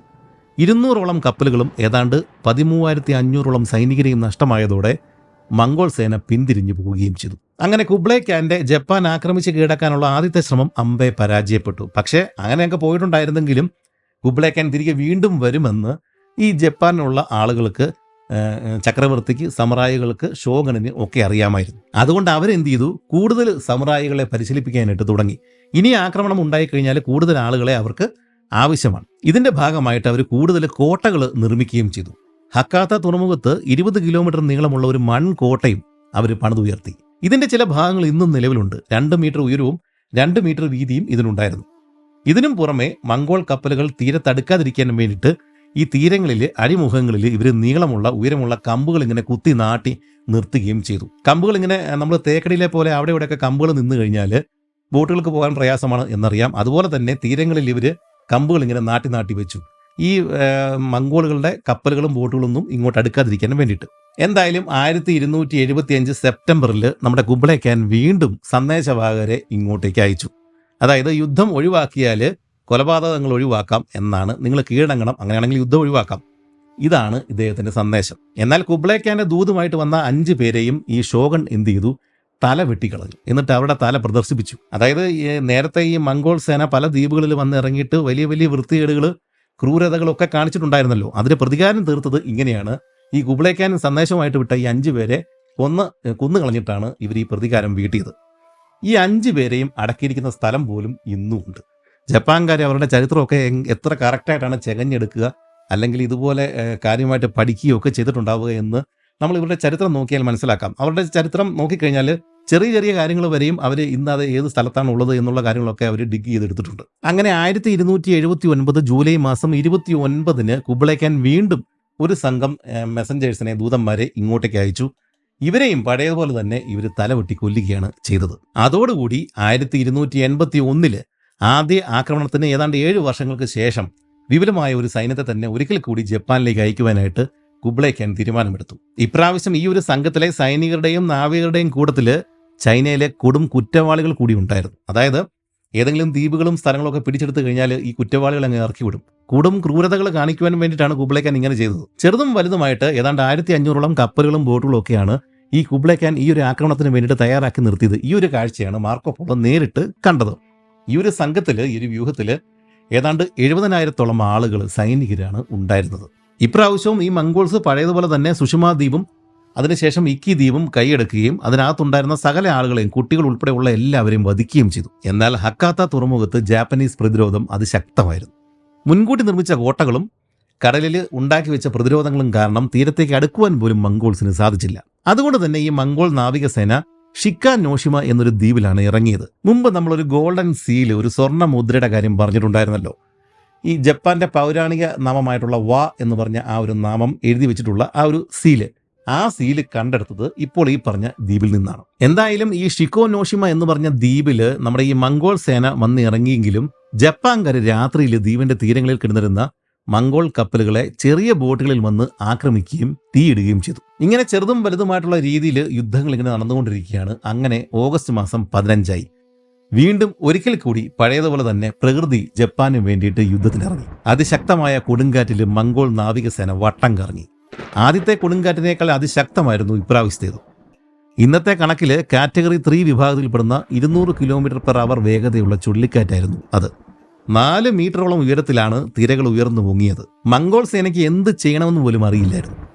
മംഗോളുകളുടെ വലിയ കപ്പലുകൾ കാറ്റിൽ ആടി ഉലയുന്ന സമയത്ത് സമുറായികൾ തങ്ങളുടെ ചെറിയ ബോട്ടുകളിൽ രണ്ടും കൽപ്പിച്ച് കൊടുങ്കാറ്റിനിടയിലൂടെ മംഗോൾ കപ്പലുകളിലേക്ക് നുഴഞ്ഞു കയറുകയും അവരെ വധിക്കുകയും ചെയ്തു. അവസാനം ഒട്ടനവധി കപ്പലുകളും സൈനികരും നഷ്ടപ്പെട്ടതോടെ മംഗോളുകൾ ഒരിക്കൽ കൂടി ജാപ്പനീസ് തീരങ്ങളിൽ നിന്നും പിൻവാങ്ങി. എന്നാൽ ഈ ഒരു സമയത്ത് ഒട്ടനവധി ഈ മംഗോൾ സൈനികരെ സമുറായികൾ തടവുകാരായിട്ട് പിടികൂടിയിട്ടുണ്ടായിരുന്നു. അവരെ എല്ലാം പിന്നീട് ഇവർ വാളിനിരയാക്കുകയും ചെയ്തു. അങ്ങനെ തങ്ങളുടെ ഈ കുഞ്ഞു ദ്വീപ് രാഷ്ട്രത്തെ 2 തവണ രക്ഷിച്ച ആ കൊടുങ്കാറ്റിനെ കുബ്ലൈ ഖാൻ ആദ്യത്തെ തവണ ആക്രമിച്ചപ്പോഴും 2ാം തവണ ആക്രമിച്ചപ്പോഴും കൊടുങ്കാറ്റ് വന്നാണ് ഇവരുടെ കപ്പലുകളെ തകർക്കുകയും ഇവരെ രക്ഷിക്കുകയും ഒക്കെ ചെയ്തത്. ആ 2 കൊടുങ്കാറ്റുകളെ അവർക്കൊരു പേരിട്ടു. ആ കൊടുങ്കാറ്റുകൾക്ക് അവരൊരു പേരിട്ടു കമിക്കസെ, അതായത് ഡിവൈൻ വിൻഡ്, വിശുദ്ധ കാറ്റ്. 2ാം ലോകമഹായുദ്ധത്തിൽ ജാപ്പനീസ് സൈന്യത്തിലെ ചാവേർ പോരാളികൾക്കും അവർ കമിക്കസെ എന്ന് തന്നെയാണ് പേര് കൊടുത്തത്. താൻ 2 തവണ പരാജയപ്പെട്ടു പോയെങ്കിലും വീണ്ടും ഒരിക്കൽ കൂടി ജപ്പാൻ ആക്രമിക്കണമെന്നായിരുന്നു കുബ്ലൈ ഖാന്റെ തീരുമാനം. പക്ഷെ അതൊരിക്കലും സംഭവിച്ചില്ല എന്ന് മാത്രമല്ല, 1294 ഈ കുബ്ലൈ ഖാൻ തന്നെ മരണപ്പെടുകയും ചെയ്തു. മംഗോൾ ആക്രമണകാലത്തെ ആയുധങ്ങളുടെയും മുങ്ങിപ്പോയ കപ്പലുകളുടെയൊക്കെ അവശിഷ്ടങ്ങൾ കടലിൽ നിന്നും ഈ ജപ്പാൻകാർ കണ്ടെടുത്തിട്ടുണ്ട്. ജപ്പാനിലെ വിവിധ മ്യൂസിയങ്ങളിൽ പോയി കഴിഞ്ഞാൽ നമുക്കിത് പ്രദർശനത്തിന് വെച്ചിരിക്കുന്നതും കാണാനായിട്ട് സാധിക്കുകയും ചെയ്യും. ഈ മംഗോൾസ് 2ാം തവണ ആക്രമിച്ച സമയത്ത് ആ ഒരു സൈനിക വ്യൂഹത്തിലുണ്ടായിരുന്ന 60% ആളുകളും 60% ചൈനക്കാരും വധിക്കപ്പെട്ടു എന്നാണ് കരുതപ്പെടുന്നത്. എന്താണെങ്കിലും ഈ 2 യുദ്ധങ്ങൾക്ക് ശേഷം, 2 പരാജയങ്ങൾക്ക് ശേഷം ജപ്പാനെ, അല്ലെങ്കിൽ ഈ പറയുന്ന തെക്കൻ ദ്വീപ് സമൂഹത്തിലുള്ള ആ ഒരു സാമ്രാജ്യത്തെ ഒരിക്കലും യുദ്ധം ചെയ്ത് പുറത്തുനിന്ന് ആർക്കും തോൽപ്പിക്കാൻ പറ്റില്ല എന്നുള്ളൊരു വിശ്വാസം ചൈനക്കാർക്കിടയിൽ ഉണ്ടായി. എന്താണെങ്കിലും കുബ്ലൈ ഖാൻ 2 തവണ ആക്രമിച്ചു, പരാജയപ്പെട്ടു പോയി. പക്ഷേ വീണ്ടും അവിടെ ചക്രവർത്തിമാരുണ്ടാകുന്നുണ്ട്.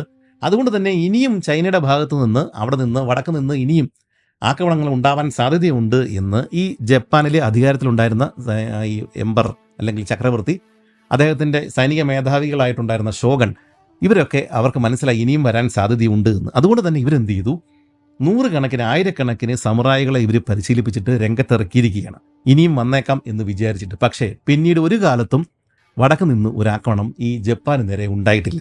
അങ്ങനെ വന്നു കഴിഞ്ഞപ്പോഴേക്കും ഈ ജപ്പാനിൽ അവിടുത്തെ ദ്വീപ് സമൂഹങ്ങളിൽ നിറച്ച് ഈ ആയുധ പരിശീലനം നേടിയിട്ടുള്ള സമുറായികളുടെ എണ്ണം വളരെയധികം കൂടി നിൽക്കുകയാണ്. കാരണം എന്തെങ്കിലും ഒരു യുദ്ധം ഉണ്ടാകും എന്ന് വിചാരിച്ചിട്ടാണ് ഇവരെ എല്ലാം തീറ്റി പോറ്റിയിട്ട് ഈ സമുറായികളാക്കി നിർത്തിയിരിക്കുന്നത്. പക്ഷേ യുദ്ധമില്ല. അങ്ങനെ വന്നു കഴിഞ്ഞപ്പോഴേക്കും ഈ ജപ്പാനിൽ ആഭ്യന്തര കലാപങ്ങൾ തലപൊക്കി തുടങ്ങി. വിവിധ ഗോത്രങ്ങളും പ്രമുഖന്മാരും അധികാരത്തിനായിട്ട് പരസ്പരം ആക്രമിക്കാനും ആരംഭിച്ചു. വേറെ ഒരു പണിയും അറിയാൻ പാടില്ലാതിരുന്ന ഈ സമുറായികളെ ഈ പല യുദ്ധപ്രഭുക്കന്മാരും വില കൊടുത്തു വാങ്ങിക്കുകയും അവരെ വെച്ചിട്ട് യുദ്ധം ചെയ്യാനായിട്ട് തുടങ്ങുകയും ചെയ്തു. ഇതേ സമയം മാർക്കോപോളയുടെ വിവരണങ്ങളിലൂടെ യൂറോപ്പിൽ സിബാങ്കു എന്ന ജപ്പാൻ സമുദ്ര സഞ്ചാരികളുടെ മനസ്സിലെ സ്വപ്നഭൂമിയായി മാറിയിട്ടുണ്ടായിരുന്നു. സ്വർണം വിളയുന്ന സിബാങ്കുവിൽ ആദ്യം എത്തിച്ചേരുവാനായിട്ട് രാജ്യങ്ങൾ, യൂറോപ്യൻസ് മത്സരിക്കുന്ന സമയമാണ്.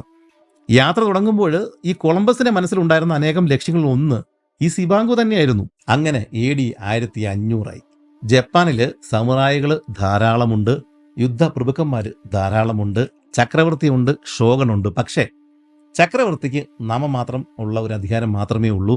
കാര്യങ്ങളെല്ലാം നിയന്ത്രിക്കുന്നത് യുദ്ധപ്രഭുക്കന്മാരാണ്, ഷോഗനാണ്. ഈ പ്രാദേശിക യുദ്ധപ്രഭുക്കന്മാരെ ഡൈമോ എന്നാണ് വിളിക്കുന്നത്.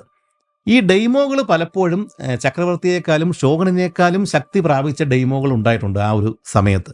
കാരണം സമുറായികളെ ഇവർക്ക് ധനമുണ്ടെങ്കിൽ വില കൊടുത്ത് വാങ്ങിക്കാൻ പറ്റുന്ന ഒരു അവസ്ഥയാണുള്ളത്. കൂടുതൽ യോദ്ധാക്കൾ സമുറായികളൊക്കെ ഉണ്ടെങ്കിൽ ആ ഒരു ഡൈമോ കൂടുതൽ ശക്തനായിട്ട് മാറുകയും ചെയ്യും. 16ാം നൂറ്റാണ്ടിൽ ഇങ്ങനെ ശക്തനായിട്ട് ഉയർന്നു വന്ന ഒരു ഡൈമോയാണ് ടയോട്ടോമി ഹിദയോഷി.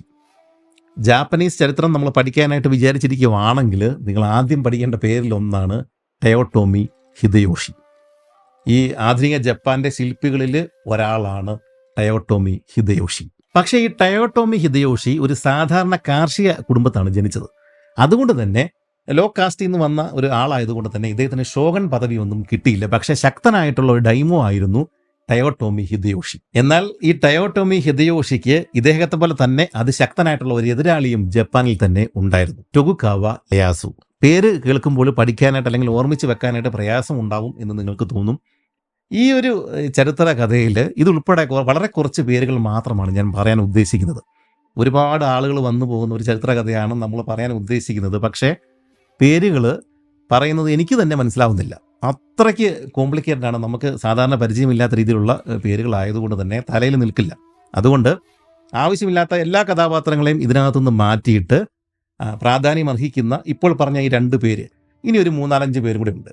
ഇത് ആവർത്തിച്ച് പറയുന്നത് കൊണ്ട് നിങ്ങൾക്ക് കാര്യം മനസ്സിലാവുകയും ചെയ്യും. അങ്ങനെ വളരെ കുറച്ച് പേരുകൾ മാത്രമേ ഇതിനകത്ത് ഉണ്ടാവുകയുള്ളൂ. ഈ 2 പേരുകൾ കേട്ടിട്ട് ഞെട്ടണ്ട. ഇപ്പോൾ നമ്മുടെ മുമ്പിൽ 2 പേരാണ് ഉള്ളത്. ടയോട്ടോമി ഒരു വശത്ത്, ലെയാസു മറുവശത്ത്. ടയോട്ടോമിക്കാണ് പവർ കൂടുതൽ. പക്ഷേ അദ്ദേഹം കാർഷിക കുടുംബത്തിലാണ് ജനിച്ചത്. അതുകൊണ്ട് ഷോഗൻ പദവി കിട്ടിയിട്ടില്ല. ഇപ്പറയുള്ളത് ലെയാസു ആണ്. ഇവർ തമ്മിലാണ് ഇപ്പോഴും ഈ ഒരു ജപ്പാനിൽ അധികാരത്തിന് വേണ്ടിയിട്ട് മത്സരം നടക്കുന്നത്. ഓർക്കുക, ഈ 2 പേരും ജപ്പാന്റെ ഫൗണ്ടർ മെമ്പേഴ്സാണ്. ജപ്പാൻ സ്ഥാപിച്ച ആളുകളിൽ പെടുന്ന ആളുകളായിട്ടാണ്, അല്ലെങ്കിൽ ഇതിൻ്റെ ഒരു അടിസ്ഥാനം ഉണ്ടാക്കിയ ആളുകളായിട്ടാണ് ഇന്നത്തെ ജപ്പാൻ ജനത കരുതുന്നത്. എന്താണെങ്കിലും ഇവർ തമ്മിൽ ഇങ്ങനെ കുടിപ്പക യുദ്ധങ്ങൾ, ചെറിയ പ്രശ്നങ്ങളൊക്കെ ഉണ്ടായി. അവസാനം ലെയാസു ഈ ടയോട്ടോമി ഹിദയോഷിയുടെ ആ ഒരു മേൽക്കോയ്മ അംഗീകരിച്ചു. 2 ശക്തന്മാരായിട്ടുള്ള ആളുകൾ ഇവർ യുദ്ധം ചെയ്തിട്ട് ഒരാൾ മറ്റേ ആളുടെ യുദ്ധം നിർത്തിയേക്കാം എന്ന് വിചാരിച്ചിട്ട് ഓക്കെ നീ വലിയ ആളായിക്കോ എന്ന് തീരുമാനിക്കുന്ന ഒരവസ്ഥ. അതാണ് ഇപ്പോൾ സംഭവിച്ചിരിക്കുന്നത്. ഈ ടയോട്ടോമി വലിയ ആളായി, ലെയാസു അതിന് താഴെ നിൽക്കാനായിട്ട് സമ്മതിക്കുകയും ചെയ്തു. പക്ഷേ ഒരു കാട്ടിൽ സിംഹവും കടുവയും കിടക്കുന്നത് പോലെയോ അല്ലെങ്കിൽ 2 കടുവകൾ കിടക്കുന്നത് പോലെയൊക്കെയാണ് ഈ 2 പേര് ഒരു സ്ഥലത്ത് കിടന്നാനുള്ള അവസ്ഥ.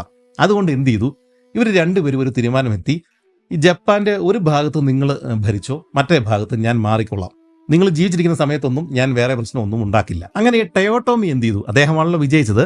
യേയാസുവിനോട് പറഞ്ഞു വടക്ക് കിഴക്കൻ ഭാഗത്തേക്ക് മാറുക, ജപ്പാന്റെ വടക്ക് കിഴക്കൻ ഭാഗത്തേക്ക് മാറാനായിട്ട് പറഞ്ഞു. കാന്തോ എന്നറിയപ്പെടുന്ന ഒരു പ്രവിശ്യയാണ് വടക്ക് കിഴക്കൻ ഭാഗത്ത് ഉണ്ടായിരുന്നത്. യേയാസു എന്ത് ചെയ്തു? അങ്ങോട്ട് ചെന്നിട്ട് അവിടെ എദോ എന്ന് പറഞ്ഞ പേരിൽ ഒരു ഗ്രാമം ഉണ്ടായിരുന്നു. ആ ഗ്രാമം തൻ്റെ ഒരു സ്ഥലമാക്കി മാറ്റുകയും അവിടെ ഒരു കോട്ട നിർമ്മിക്കുകയും ചെയ്തു. ഈ എദോ എന്ന് പറഞ്ഞാൽ നിങ്ങൾക്ക് മനസ്സിലാവില്ല. ഈ എദോ എന്ന് പറഞ്ഞിട്ട് ഇദ്ദേഹം അന്ന് നിർമ്മിച്ച ആ ഒരു ഗ്രാമം പിന്നീട് കോട്ട നിർമ്മിക്കുകയും ചെയ്തു. അദ്ദേഹത്തിൻ്റെ ആസ്ഥാനമാക്കിയ ആ ഒരു സ്ഥലമാണ് ഇന്നത്തെ ജപ്പാന്റെ തലസ്ഥാനമായിട്ടുള്ള ടോക്കിയോ. അങ്ങനെ വർഷങ്ങൾ നീണ്ടു നിന്ന ഈ ഒരു ആഭ്യന്തര യുദ്ധത്തിന്റെ ഒടുവിൽ വിജയിച്ച ടയോട്ടോമി ഹിദയോഷി ഇദ്ദേഹം ഒസാക്കയിൽ ഭരണം നടത്തുകയും കുറേ ദൂരം മാറിയിട്ട് മറ്റൊരു സ്ഥലത്ത്, ഈ എദോ എന്ന് പറയപ്പെടുന്ന മറ്റൊരു സ്ഥലത്ത് ഈ പരാജിതനായിട്ടുള്ള യേയാസു ഭരണം തുടരുകയും ചെയ്തു. ഇവർ രണ്ടുപേരും രണ്ട് സ്ഥലങ്ങളിൽ ഒസാക്കയിലും എദോയിലും ഭരണം നടത്തുകയാണ്. അങ്ങനെ ഇരിക്കെ 1598 നമ്മുടെ ഈ വിജയിച്ച ടയോട്ടോമി ഹിദയോഷി മരണപ്പെട്ടു. തത്വത്തിൽ ഇദ്ദേഹമാണ് ഈ ജപ്പാൻ നിയന്ത്രിച്ചിരുന്നതും ഭരിച്ചിരുന്നതും. ഇദ്ദേഹം 1598 മരണപ്പെടുകയാണ് ഉണ്ടായത്. ഇനി എന്താണ് സംഭവിക്കുക? ഇദ്ദേഹം മരണപ്പെട്ടു, അവിടെ ഒരു ശൂന്യത ഉണ്ടായിരിക്കുകയാണ്. പക്ഷേ അദ്ദേഹത്തിൻ്റെ സിസ്റ്റം, അദ്ദേഹം ഉണ്ടാക്കി വെച്ചിരിക്കുന്ന കാര്യങ്ങൾ, അദ്ദേഹത്തിൻ്റെ സൈനികർ, അദ്ദേഹത്തിൻ്റെ വിശ്വസ്തർ, അവരെല്ലാം അവിടെ തന്നെ ഉണ്ട്.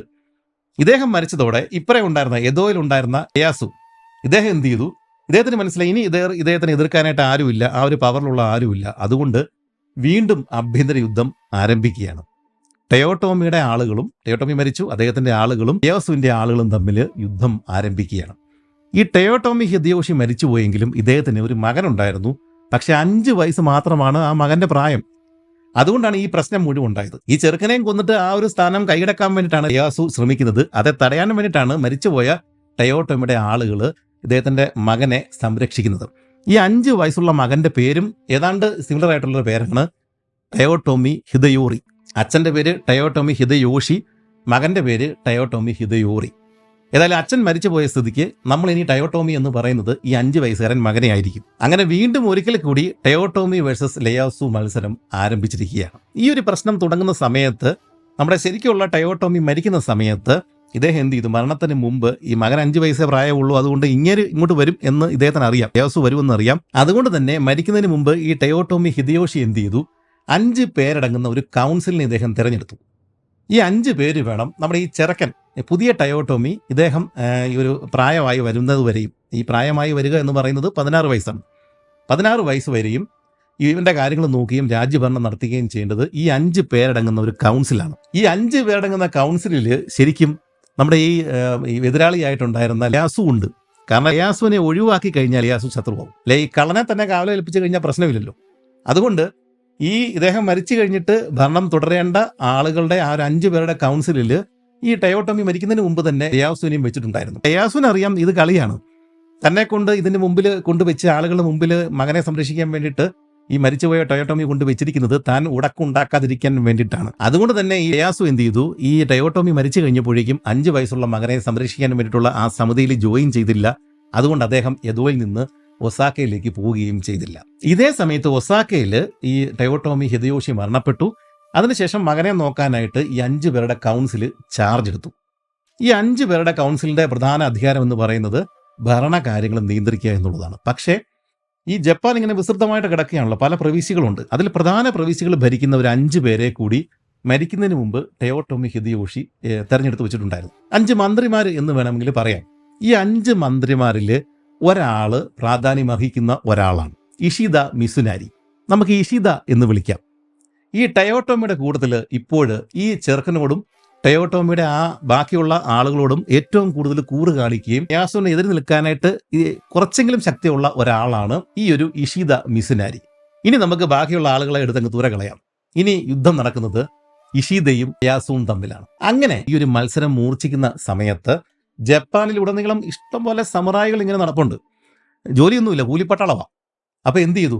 ഈ 2 പേരും ഇവരെ അവരവരുടെ സ്ഥലങ്ങളിലുള്ള ഈ സമുറായികളെ ഇവർ പർച്ചേസ് ചെയ്യാൻ തുടങ്ങി, ഇവരുടെ കൂട്ടത്തിലേക്ക് കൂട്ടാനായിട്ട് തുടങ്ങി. അതുകൊണ്ട് സമുറായികൾക്ക് ഏറ്റവും കൂടുതൽ ഡിമാൻഡ് ഉണ്ടായിരുന്ന ഒരു സമയമാണ് ഈ ഒരു ആഭ്യന്തര യുദ്ധം നടക്കുന്ന സമയം. നമുക്ക് ഭൂപടം നോക്കിയാൽ മനസ്സിലാക്കാം. ഈ ടയോട്ടോമി പക്ഷത്തിലെ ആളുകൾ, നമ്മുടെ ഇഷിദ ഉൾപ്പെടെയുള്ള ആളുകൾ ഉള്ളത് ഒസാക്കയിലാണ്. ഒസാക്ക ജപ്പാന്റെ പടിഞ്ഞാറ് ഭാഗത്താണ്. ഇനി ഇദ്ദേഹമുള്ള ടോക്കിയോ, ഇദോ എന്ന് പറഞ്ഞ സ്ഥലം ജപ്പാന്റെ കിഴക്ക് ഭാഗത്താണ് ഉള്ളത്. യേയാസു ഉള്ള ഭാഗം കിഴക്ക് ഭാഗത്താണ് ഉള്ളത്. അപ്പോൾ ഈ ജപ്പാനിലെ സമുറായികൾ എന്ത് ചെയ്തു? പടിഞ്ഞാറ് ഭാഗത്തുള്ള ആളുകൾ മുഴുവൻ സമുറായികളും പ്രഭുക്കന്മാരും ഒക്കെ ആർക്ക് സപ്പോർട്ട് കൊടുത്തു? ഒസാക്കയിലുള്ള ടെയോട്ടോമി പക്ഷത്തിന് സപ്പോർട്ട് കൊടുത്തു, ഇഷിദയ്ക്ക് സപ്പോർട്ട് കൊടുത്തു. കിഴക്കുള്ള യുദ്ധപ്രഭുക്കന്മാരും സമുറായികളും കിഴക്ക് ഭാഗത്തുള്ള ഇതോയിലുള്ള ഇന്നത്തെ ടോക്കിയോയിലുള്ള യാസുവിനും സപ്പോർട്ട് കൊടുത്തു. അങ്ങനെ ഭൂമിശാസ്ത്രപരമായിട്ടും അല്ലാതെയും ഈ ജപ്പാൻ ഇപ്പോഴും രണ്ടായിട്ട് ഭിന്നിച്ച് നിൽക്കുകയാണ്. ഈ ഒരു ആഭ്യന്തര യുദ്ധം, ഇഷിദയും യാസുവും തമ്മിൽ നടക്കുന്ന ഈ ഒരു ആഭ്യന്തര യുദ്ധത്തിനെ ചരിത്രത്തിൽ വിളിക്കുന്ന പേര് സെഗിഹാഹാര യുദ്ധം എന്നാണ്. ഇങ്ങനെ ജപ്പാനിൽ ആകെ മുഴുവൻ പ്രശ്നങ്ങൾ ഇങ്ങനെ നീറിപ്പുകയുന്ന സമയമാണ്. പല സ്ഥലങ്ങളിലും ഈ രണ്ട് കൂട്ടരുടെയും ഇഷിദയുടെയും യാസുവിൻ്റെ ആളുകൾ തമ്മിൽ ഏറ്റുമുട്ടുന്നുണ്ട്. യുദ്ധങ്ങൾ, ചെറിയ ചെറിയ യുദ്ധങ്ങളൊക്കെ നടക്കുന്നുണ്ട് പല സ്ഥലങ്ങളിലും. അങ്ങനെ ജപ്പാൻ അസ്വസ്ഥപൂർണ്ണമായിട്ടുള്ള ഒരു സമയത്തൂടെ കടന്നു പോയിക്കൊണ്ടിരിക്കുന്ന ഒരു സമയത്ത് ഇതേ ജപ്പാനിലെ തെരുവുകളിലും ഗ്രാമങ്ങളിലും നിങ്ങൾ ഒരു കാലത്തും ചിന്തിക്കാത്ത മറ്റൊരു കൂട്ടം ആളുകൾ അങ്ങോട്ടും ഇങ്ങോട്ടും നടപ്പുണ്ട്. ഇത് ഏത് കൂട്ടരാണ് എന്ന് നിങ്ങൾ ഇപ്പോൾ അത്ഭുതപ്പെടുന്നുണ്ടാവും. ജെസ്യൂട്ട് സന്യാസിമാർ. അതെ, റോമൻ കത്തോലിക്ക സഭയുടെ ഭാഗമായിട്ടുള്ള ജെസ്യൂട്ട് മിഷനിൽപ്പെട്ട, ജെസ്യൂട്ട് ഓർഡറിൽപ്പെട്ട, നമ്മുടെ നാട്ടിലൊക്കെ ഈശോ സഭ എന്നറിയപ്പെടുന്ന ആ ഒരു സന്യാസി സമൂഹത്തിലെ മിഷണറിമാർ ഈ ഒരു ആഭ്യന്തര യുദ്ധം നടക്കുന്ന ജപ്പാനിൽ തലങ്ങും വിലങ്ങും നടപ്പുണ്ട്. ഇതെങ്ങനെയാണ് സംഭവിച്ചത്? കാരണം മറ്റൊന്നുമല്ല, 1543 പോർച്ചുഗീസുകാർ ജപ്പാനിൽ എത്തിയിട്ടുണ്ടായിരുന്നു. പോർച്ചുഗീസുകാർ അവരുടെ കപ്പലും ഒക്കെ ആയിട്ട് എവിടെയൊക്കെ പോകുന്നുണ്ടോ ആ കൂട്ടത്തിൽ, ആ കപ്പലുകളിൽ വേഷം മാറിയും അല്ലാതെയും കച്ചവടക്കാരായിട്ടും അല്ലാതെയൊക്കെ ഈ ജെസ്യൂട്ട് മിഷണറിമാരും ഉണ്ടാവും. ജപ്പാനിൽ ആദ്യമെത്തിയ യൂറോപ്യൻസ് ഈ പോർച്ചുഗീസുകാരാണ്. 1543 ജാപ്പനീസ് ഭാഷയിൽ അനേകം പോർച്ചുഗീസ് പദങ്ങളുണ്ട്. ജപ്പാൻകാർ വ്യാപകമായിട്ട് ബ്രെഡ് ഉപയോഗിക്കുന്നുണ്ട്. ഇതെല്ലാം ഈ 1543 ഇവിടെ വന്ന് ഇറങ്ങിയ ഈ ജെസ്യൂട്ട് പാദ്രിമാർ ജപ്പാന് കൊടുത്ത സംഭാവനകളിൽ ചിലത് മാത്രമാണ്. അതുപോലെ തന്നെ ഈ ജാപ്പനീസ് സൈനികർ, സമുറായികളൊക്കെ തോക്ക് ഉപയോഗിക്കാൻ തുടങ്ങിയതും ഈ പറയുന്ന ഈ പോർച്ചുഗീസുകാർ ഇവിടെ വന്ന് കച്ചവടം തുടങ്ങിയതിന് ശേഷമാണ്. ഇവിടെ കയ്യിൽ നിന്നാണ് തോക്കുകളൊക്കെ ജപ്പാനിൽ വ്യാപകമായിട്ട് ഉപയോഗിക്കാനായിട്ട് തുടങ്ങിയത്. അങ്ങനെ ഇന്നത്തെ ആധുനിക ജപ്പാന്റെ ഭാഷയിലും സംസ്കാരത്തിലും ഒക്കെ കാര്യമായ രീതിയിലുള്ള സ്വാധീനം ചെലുത്തപ്പെട്ട, അല്ലെങ്കിൽ കാര്യമായ രീതിയിൽ ജപ്പാന്റെ ചരിത്രം തന്നെ മാറിപ്പോയ ഒരു കാലഘട്ടമാണ് ഈ 1600 എന്ന് പറയുന്നത്. ഈ 1600 കലാപകലുഷിതമായിട്ടുള്ള ഈ ഒരു സമയത്താണ് ഈ കഥയിലെ ഈ ചരിത്രകഥയിലെ പ്രധാന കാര്യങ്ങളെല്ലാം സംഭവിക്കുന്നത്. മതപ്രചരണത്തിന്റെ ഭാഗമായിട്ട് 1549 ജെസ്യൂട്ട് ഓർഡറിന്റെ സ്ഥാപക നേതാക്കന്മാരിൽ ഒരാളായിട്ടുണ്ടായിരുന്ന ഫ്രാൻസിസ് സേവിയർ പോർച്ചുഗീസ് കപ്പലിൽ ഈ ജപ്പാനിൽ എത്തിച്ചേർന്നിട്ടുണ്ടായിരുന്നു. നമ്മുടെ ഈ ഗോവയിലും കേരളത്തിലും മിഷണറി പ്രവർത്തനം നടത്തിയ അതേ ഫ്രാൻസിസ് സേവിയർ തന്നെയാണ് ഈ പറയുന്ന ആൾ. ഈ ജാപ്പനീസ് ഭാഷയുമായിട്ട് അത്ര പൊരുത്തപ്പെടാൻ സാധിക്കാതെ വന്നതുകൊണ്ട് ഈ ഫ്രാൻസിസ് സേവിയർ കുറച്ച് നാളുകൾക്ക് ശേഷം ജപ്പാനിൽ നിന്ന് മടങ്ങിയെങ്കിലും തുടർന്നും ഈ പോർച്ചുഗീസ് കപ്പലുകളിൽ കൂടുതൽ ജെസ്യൂട്ട് മിഷണറിമാർ ഈ ജപ്പാൻ തീരങ്ങളിൽ വന്ന് ഇറങ്ങുന്നുണ്ടായിരുന്നു. അവർ ഈ സാധാരണ ജനങ്ങളെ മാത്രമൊന്നുമല്ല, ഈ പ്രമുഖന്മാരായിട്ടുള്ള ഡൈമോകളെ വരെയും കത്തോലിക്ക വിശ്വാസത്തിലേക്ക് ചേർക്കുന്നുണ്ടായിരുന്നു. ജെസ്യൂട്ടുകളുടെ ഈ ഒരു പ്രവൃത്തിയും പ്രകടനമൊന്നും ജപ്പാൻകാർക്ക് ആദ്യമൊന്നും വലിയ കാര്യമായിട്ട് പ്രശ്നമായിട്ടൊന്നും തോന്നിയിട്ടുണ്ടായിരുന്നില്ല. അതിൻ്റെ പ്രധാന കാരണം വേറൊന്നാണ്. അതായത് ഈ ചൈനയുമായിട്ട് നൂറ്റാണ്ടുകളായിട്ട് ജപ്പാൻ്റെ വ്യാപാര ബന്ധങ്ങളൊന്നും നേരിട്ടുണ്ടായിരുന്നില്ല. ഈ മംഗോൾസിൻ്റെ ആക്രമണം തുടങ്ങിയിട്ട് ആ ഒരു കാലഘട്ടം മുതൽ ഇവരിങ്ങനെ മാറിയാണ് ജപ്പാൻകാർ നിൽക്കുന്നത്. പക്ഷേ ഈ പോർട്ടുഗീസുകാർ ഇവിടെ എത്തിയതോടെ ഇതിനൊരു മാറ്റം വന്നു. ഇവരെന്ത് ചെയ്തു? ഇവർ ഈ ജപ്പാനിൽ നിന്ന് സാധനങ്ങൾ വാങ്ങിയിട്ട് ചൈനീസ് തീരങ്ങളിൽ കൊണ്ടെത്തിക്കുകയും അവിടെ നിന്ന് സാധനങ്ങൾ വാങ്ങിയിട്ട് ജപ്പാനിൽ കൊണ്ടെത്തിക്കുകയും ചെയ്തു. ഇത് ജപ്പാൻകാർക്ക് സൗകര്യമായി. ചൈനക്കാരുമായിട്ട് നേരിട്ടൊരു വ്യാപാര ബന്ധത്തിൻ്റെ ആവശ്യം ജപ്പാൻകാർക്ക് വരുന്നില്ല. അവർ ഈ ഇടനിലയിൽ പ്രവർത്തിക്കുന്ന പോർട്ടുഗീസുകാർക്ക് സാധനം കൊടുക്കുകയും വാങ്ങുകയും ചെയ്തുകൊണ്ടിരുന്നാൽ മതി. അതുകൊണ്ട് തന്നെ ഈ ജപ്പാന്റെ തീരങ്ങളിലെ വ്യാപാരം 10 മടങ്ങ് വർദ്ധിക്കുകയും ചെയ്തു. ഈ ഒരു കാരണം കൊണ്ടാണ് ഈ പോർട്ടുഗീസുകാരുടെ കൂട്ടത്തിൽ ഈ തീരങ്ങളിൽ വന്ന് ഇറങ്ങിയിട്ടുണ്ടായിരുന്ന ജെസ്യൂട്ട് മിഷണറിമാരുടെ പ്രവർത്തനങ്ങൾ കാര്യമായിട്ടൊന്നും ഇവിടെയുള്ള പ്രഭുക്കന്മാർ ശ്രദ്ധിക്കാതിരുന്നത്. ഇതിനിടെ ഒമിറ സുമിതാദോ എന്ന് പറഞ്ഞ പേരുള്ള ഒരു ഡൈമോ, ഒരു പ്രഭു മതം മാറി കത്തോലിക്കനാകുകയും ചെയ്തു. ഈ പേരൊന്നും ഓർത്തിരിക്കേണ്ട ആവശ്യമില്ല, പറഞ്ഞതേ ഉള്ളൂ. 1570 കുറച്ച് വർഷങ്ങൾക്ക് മുമ്പ് ഈ സുമിതാദ, മതം മാറിയ ഡൈമോ പ്രഭുവായിട്ടുള്ള സുമിതാദ, തൻ്റെ കയ്യിലുണ്ടായിരുന്ന ഒരു തീരപ്രദേശം പോർച്ചുഗീസുകാർക്ക് കപ്പലുകൾ അടുപ്പിക്കാനായിട്ടും വ്യാപാരങ്ങൾ നടത്തുവാനായിട്ടും അവരുടെ ഈ വ്യാപാര സ്ഥാപനങ്ങളൊക്കെ തുറന്നു വെക്കുവാനും സ്റ്റോറേജ് റൂമുകളൊക്കെ ഉണ്ടാക്കുവാനും വേണ്ടിയിട്ട് ഇദ്ദേഹം ഒരു തീരപ്രദേശം ഈ പോർച്ചുഗീസുകാർക്ക് കൊടുത്തു. ഈ പോർച്ചുഗീസുകാരുടെ കൂട്ടത്തിലുണ്ടായിരുന്ന ജെസ്യൂട്ട് മിഷണറിമാർ പിന്നീട് ഈ ഇദ്ദേഹം കൊടുത്ത ആ സ്ഥലത്ത്, ആ തീരപ്രദേശങ്ങളിൽ സ്ഥിരമായിട്ട് വന്ന് താമസിക്കുകയും പോർച്ചുഗീസ് തുറമുഖമായിട്ട് ഇത് കാലക്രമേണ മാറുകയും ചെയ്തു. അതായത് പോർച്ചുഗീസുകാർക്ക് വേണ്ടിയിട്ട് ഈ ഡൈമോ കൊടുത്ത സ്ഥലമാണ്, അവരത് നല്ലൊരു തുറമുഖമായിട്ട് ഈ ജെസ്യൂട്ടുകളും പോർച്ചുഗീസുകാർ നാവികരും ഒക്കെ കൂടിയിട്ട് അത് നല്ലൊരു തുറമുഖമായിട്ട് മാറ്റിയെടുക്കുകയും ചെയ്തു. ഈ തുറമുഖം ഏതാണെന്ന് അറിയാമോ? 2ാം ലോകമഹായുദ്ധകാലത്ത് അമേരിക്ക ബോംബ് വർഷിച്ച 2 സ്ഥലങ്ങളിൽ ഒന്ന് നാഗാസാക്കി. അതാണ് ഈ സ്ഥലം. അതായത് നാഗാസാക്കി എന്ന് പറഞ്ഞ് നമ്മൾ കേട്ടിട്ടുള്ള ഈ ഒരു സ്ഥലം ശരിക്കും പോർച്ചുഗീസുകാർ ഉണ്ടാക്കിയെടുത്ത ഒരു സ്ഥലമാണ്. തുടക്കകാലത്ത് പോർച്ചുഗീസുകാരും ജെസ്യൂട്ട് മിഷണറിമാരും മാത്രം ഉണ്ടായിരുന്ന ജപ്പാനിലെ ഒരു കത്തോലിക്ക പോക്കറ്റായിരുന്നു ഈ നാഗാസാക്കി. നീളമുള്ള ലെങ്തി ആയിട്ടുള്ള ഒരു മുനമ്പ് തീരപ്രദേശം, ലോങ് കേപ്പ് എന്നാണ് ഈ നാഗാസാക്കി എന്ന് പറഞ്ഞ വാക്കിന്റെ അർത്ഥം. പക്ഷേ ഈ ജെസ്യൂട്ടുകൾക്ക് ഇപ്പോൾ കിട്ടുന്ന ഈ ഒരു സ്വാതന്ത്ര്യം, ഈ ഒരു കച്ചവട സ്വാതന്ത്ര്യം അല്ലെങ്കിൽ മിഷനറി പ്രവർത്തനം നടത്താനുള്ള ഒരു സ്വാതന്ത്ര്യം പിന്നീട് കിട്ടിയില്ല. അതിന് കാരണമായിട്ടുള്ള ഒരു സംഭവം 1596 നടന്നത്. ജാപ്പനീസ് തീരങ്ങളിൽ ഒരു സ്പാനിഷ് കപ്പൽ അപകടത്തിൽ വന്ന് തീരമടഞ്ഞു. സാൻ ഫിലിപ്പെ എന്ന് പേരുള്ള ഒരു സ്പാനിഷ് കച്ചവട കപ്പലായിരുന്നു തകർന്നിട്ട് അതിൻ്റെ കേടുപാടുകൾ സംഭവിച്ചിട്ട് ജാപ്പനീസ് തീരങ്ങളിൽ വന്ന് കയറിയത്. ഇതിലെ നാവികരെ ജാപ്പനീസ് സൈനികർ പിടികൂടുകയും ചെയ്തതോടെ കഥ അങ്ങ് മാറി. ആ കപ്പലിലെ പൈലറ്റിനെ ചോദ്യം ചെയ്യുന്ന കൂട്ടത്തിൽ അയാൾ അബദ്ധത്തിൽ ഒരു കാര്യം പറഞ്ഞു. ഈ മിഷനറിമാർ ഒരു രാജ്യത്ത് വന്ന് ഇറങ്ങുന്നത് ആ രാജ്യം മുഴുവൻ പിടിച്ചെടുക്കുന്നതിൻ്റെ ഭാഗമായിട്ടാണ്. അതായത് യൂറോപ്യൻസ്, പ്രത്യേകിച്ച് ഈ സ്പാനിഷുകാരും ഈ പോർച്ചുഗീസുകാരൊക്കെ മിഷനറിമാരെയാണ് ആദ്യമേ ഒരു പുതിയ സ്ഥലത്തേക്ക്, പുതിയ രാജ്യത്തേക്ക് ഇറക്കി വിടുന്നത്. അവർ അത്യാവശ്യം മതമാറ്റമൊക്കെ നടത്തിയിട്ട് അവരുടെ ആളുകളെ ആ ഒരു സ്ഥലത്ത് ആക്കിയ ശേഷം പിന്നീട് പുറകെ സൈന്യത്തെയും പറഞ്ഞയക്കും. ഇതാണ് പതിവ്. ഇക്കാര്യമാണ് ഈ സ്പാനിഷ് കപ്പലിൻ്റെ പൈലറ്റ് അറിയാതെ ഈ പറയുന്ന ഈ ജാപ്പനീസ് സൈനികരോട് പറഞ്ഞു പോയത്. ഇത്രയും കാര്യങ്ങൾ അന്ന് അധികാരത്തിലുണ്ടായിരുന്ന, കുറച്ചു മുമ്പ് നമ്മൾ മരണപ്പെട്ടു പോയി എന്ന് പറഞ്ഞ ടയോട്ടോമി ഹിദയോഷി അറിയുകയും ഇദ്ദേഹം എന്ത് ചെയ്തു, ഇദ്ദേഹത്തിന് മനസ്സിൽ ഈ ജപ്പാൻ മുഴുവൻ ഏകീകരിക്കണം, ഒരൊറ്റ രാജ്യമാക്കണം എന്നുള്ള ഒരു സ്വപ്നം കൊണ്ട് നടക്കുന്ന ആളാണ്. അദ്ദേഹത്തിൻ്റെ ആ ഒരു ഏകീകൃത ജപ്പാൻ രൂപീകരിക്കുന്നതിന് ക്രിസ്ത്യൻ ഭൂരിപക്ഷമുള്ള ഈ നാഗാസാക്കി ഒരു തടസ്സമാണ് എന്ന് ഈ ഒരു സംഭവത്തോടെ അദ്ദേഹത്തിന് മനസ്സിലായി. ഇദ്ദേഹം എന്ത് ചെയ്തു, ഈ കത്തോലിക്കരെ മുഴുവൻ കൊന്നുകളയാൻ വേണ്ടിയിട്ട് ഇദ്ദേഹം ഒരു ഓർഡർ ഇട്ടു. അതിൻ്റെ ഭാഗമായിട്ട് ഈ ടയോട്ടോമി ഹിദയോഷി മരിച്ചുപോയ ആൾ, ഇദ്ദേഹം 26 കത്തോലിക്കരെ കുരിശിൽ തറച്ച് കൊന്നുകളയുകയും ചെയ്തു. 1597 ഇത് സംഭവിക്കുന്നത്. ആ ഒരു സമയത്ത് 137ഓളം കത്തോലിക്ക പള്ളികളും ഈ ഹിദയോഷിയുടെ ടയോട്ടോമിയുടെ ആജ്ഞപ്രകാരം ആളുകൾ കത്തിച്ചു കളഞ്ഞു എന്നാണ് പറയപ്പെടുന്നത്. അതുമാത്രമല്ല, പോർച്ചുഗീസുകാർ വന്ന് കച്ചവടം നടത്തിക്കോട്ടെ, പക്ഷേ ഈ കപ്പലിൽ ജെസ്യൂട്ടുകൾ ഇനി വരാൻ പാടില്ല എന്നുള്ള ഒരു ഉത്തരവും കൂടി ഈ ടയോട്ടോമി ഹിദയോഷി മരിക്കുന്നതിന് മുമ്പ് പുറപ്പെടുവിച്ചിട്ടുണ്ടായിരുന്നു. ഇത് ഈ ജെസ്യൂട്ടുകൾക്ക് വലിയൊരു പ്രഹരമായി മാറി. എന്നാൽ ഈ ഒരു അവസ്ഥ അധിക സമയം നിലനിന്നില്ല. കാരണം ടയോട്ടോമി ഹിദയോഷി മരണപ്പെട്ടു. അതിനുശേഷം ഇഷിദ മിസുനാരിയുടെ പടിഞ്ഞാറൻ സൈന്യവും നമ്മുടെ ടൊകുഗാവ യേസുവിൻ്റെ കിഴക്കൻ സൈന്യവും തമ്മിൽ ആഭ്യന്തര യുദ്ധവും ആരംഭിച്ചു. അതോടുകൂടിയിട്ട് ജെസ്യൂട്ടുകൾ വീണ്ടും രംഗത്തിറങ്ങുകയും ചെയ്തു. മുമ്പ് പറഞ്ഞല്ലോ, ഈ ചൈനയുമായിട്ടുള്ള വ്യാപാര ബന്ധങ്ങളിൽ ഇടനിലക്കാരായിട്ട് പ്രവർത്തിച്ചുകൊണ്ടിരുന്നത് ഈ പോർട്ടുഗീസ് കപ്പലുകളാണ്. അതുകൊണ്ട് തന്നെ ഈ കപ്പലുകളിൽ വന്നിറങ്ങുന്ന ജെസ്യൂട്ട് പുരോഹിതന്മാരെ വേണ്ടാന്ന് പറയാനായിട്ട് ഈ ജാപ്പനീസ് തീരങ്ങളിൽ ഉണ്ടായിരുന്ന ഡൈമോകൾക്ക്, യുദ്ധപ്രഭുക്കന്മാർക്ക് കഴിയുമായിരുന്നില്ല.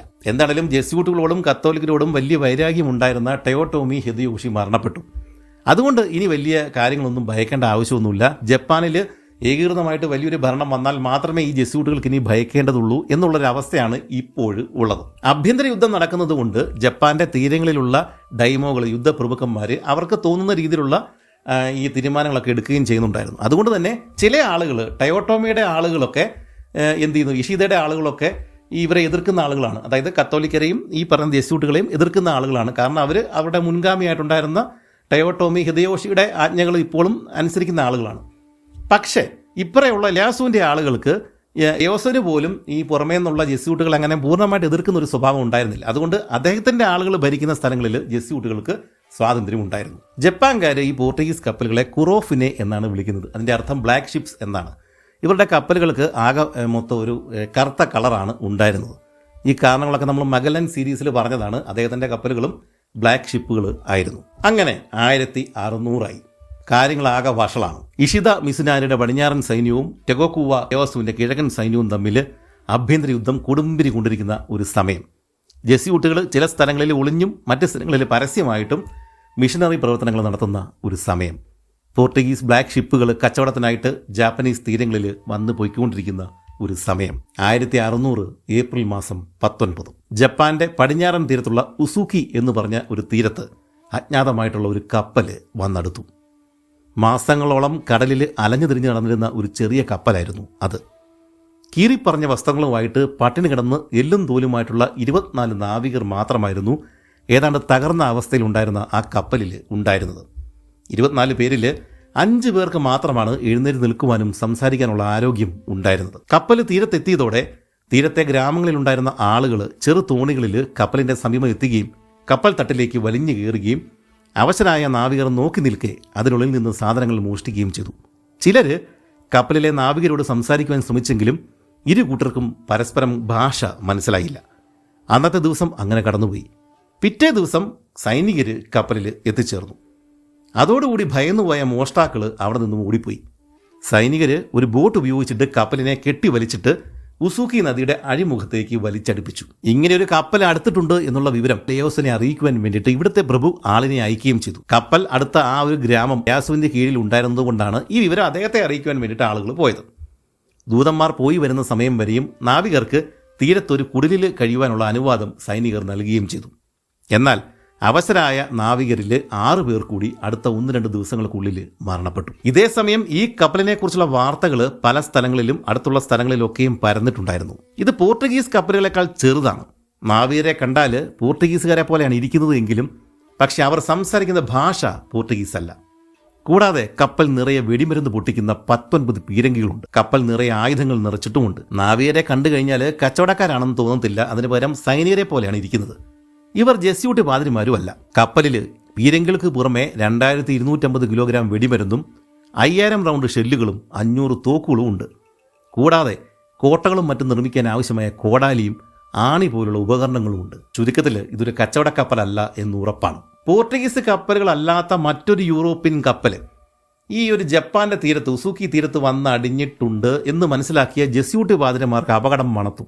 അവരെന്ത് ചെയ്തു? ഇത് ഏത് കപ്പലാണ്, ഏത് രാജ്യത്തിൻ്റെതാണ് എന്ന് മനസ്സിലാക്കാൻ വേണ്ടിയിട്ട് അവർ ഇങ്ങോട്ടേക്ക് പാഞ്ഞു. തീരത്ത് കപ്പലിലെ നാവികർ പാർക്കുന്ന കുടിലെത്തിയ അവർ കപ്പലിൻ്റെ പൈലറ്റിനെ വിശദമായിട്ട് അങ്ങ് ചോദ്യം ചെയ്തു. അയാൾ മുറി പോർട്ടുഗീസാണ് പറയുന്നത്. എങ്കിലും അയാൾ പറഞ്ഞ വിവരങ്ങൾ കേട്ട ജെസ്യൂട്ടുകൾ ശരിക്കും ഞെട്ടി. അയാളുടെ പേര് വില്യം ആഡംസ് എന്നാണ്. അയാൾ ഒരു പോർട്ടുഗീസുകാരനോ സ്പാനിഷുകാരനോ എന്തിന് ഒരു കത്തോലിക്കൻ പോലുമല്ല. അയാൾ ഒരു ഇംഗ്ലീഷുകാരനാണ്, പ്രൊട്ടസ്റ്റന്റുകാരനാണ്. റോമിലെ പോപ്പിനെ അനുസരിക്കുന്ന ആളേ അല്ല. ഈ വില്യം ആഡംസ് ഒരു ഇംഗ്ലീഷുകാരനാണെങ്കിലും കപ്പൽ പക്ഷേ ബ്രിട്ടീഷ് കപ്പലല്ല. ഇതൊരു ഡച്ച് കപ്പലാണ്. അവരും പക്ഷേ പ്രൊട്ടസ്റ്റന്റുകാരാണ്, റോമൻ കത്തോലിക്കരല്ല. പക്ഷേ ഏതുവഴിയാണ് നിങ്ങൾ ഈ ഒരു സ്ഥലത്ത് ജപ്പാനിൽ എത്തിച്ചേർന്നത് എന്ന് ഈ ജെസ്യൂട്ടി പാതിരിമാർ ചോദിച്ചപ്പോൾ അയാൾ പറഞ്ഞ ഉത്തരം കേട്ടിട്ട് ഇവർ ശരിക്കും ഞെട്ടിപ്പോയി. അയാൾ പറഞ്ഞു, ഞങ്ങൾ അയാൾ വന്ന വഴിയാണ് വന്നത്. മിഷണറി ചോദിച്ചു, ആര് വന്ന വഴി? അയാൾ ഫെർഡിനാൻഡ് മഗല്ലൻ. ഇത് കേട്ട് ഇവർ ശരിക്കൊന്ന് ഞെട്ടി. മഗല്ലൻ ഏത് വഴിയാണ് ഈ ഒരു ഭാഗങ്ങളിലേക്ക് വന്നത് എന്ന് നമ്മൾ നേരത്തെ കണ്ടതാണ്. അദ്ദേഹം പസഫിക് താണ്ടിയിട്ട്, അതായത് അറ്റ്ലാന്റിക് മറികടന്നിട്ട് ഇദ്ദേഹം മഗല്ലൻ സ്ട്രെയിറ്റ്, മഗല്ലൻ കടലിടുക്ക് മറികടന്ന് പസഫിക് മുഴുവൻ കവർ ചെയ്തിട്ടാണ് ഇദ്ദേഹം ഈ ഫിലിപ്പീൻ ഭാഗങ്ങളിൽ എത്തിച്ചേർന്നത്. ഇതേ വഴി കൂടെയാണ് ഈ പറഞ്ഞ ഡച്ച് കപ്പൽ എത്തിയിരിക്കുന്നത്. ഇവർ പറഞ്ഞ ഉത്തരം കേട്ടിട്ട് ഞെട്ടിത്തരിച്ചു പോയ ഈ ജെസ്യൂട്ട് മിഷണറിമാർ വീണ്ടും ചോദിച്ചു, അപ്പോൾ നിങ്ങൾ ഈ മഗല്ലൻ സ്ട്രെയിറ്റ് വഴിയാണോ ഇങ്ങോട്ടേക്ക് വന്നത്? അയാൾ പറഞ്ഞു, വില്യം ആഡംസ് പറഞ്ഞു, അതെ, ഞങ്ങൾ ആ ഒരു സ്ട്രെയിറ്റ് മറികടന്നിട്ട് പസഫിക് മറികടന്ന് തന്നെയാണ് ഇവിടെ എത്തിയിരിക്കുന്നത്. ഇത്രയും ഞെട്ടിക്കുന്ന വിവരങ്ങൾ കേട്ടതോടെ ഈ ജെസ്യൂട്ട് മിഷണറിമാർക്ക് മതിയായി. അവരെന്ത് ചെയ്തു? പെട്ടെന്ന് തന്നെ അവിടെ നിന്ന് മാറിയിട്ട് ലേയാസുവിന് ഒരു കത്ത് എഴുതി, രഹസ്യമായിട്ട് വിശദമായിട്ട് ഒരു കത്തെഴുതി. ഈ ഒരു അജ്ഞാതമായ കപ്പലിൽ വന്നിരിക്കുന്നത് ഞങ്ങളെപ്പോലെ പോർട്ടുഗീസുകാരല്ല, ഞങ്ങളെപ്പോലെ കത്തോലിക്കരായിട്ടുള്ള സ്പാനിഷുകാരുമല്ല, ഇവർ എന്തിന് ക്രിസ്ത്യാനികൾ പോലുമല്ല, ഇവർ കടൽ കൊള്ളക്കാരാണ്. അതുകൊണ്ട് ഉടൻ തന്നെ ഇവരെ വധിക്കണം.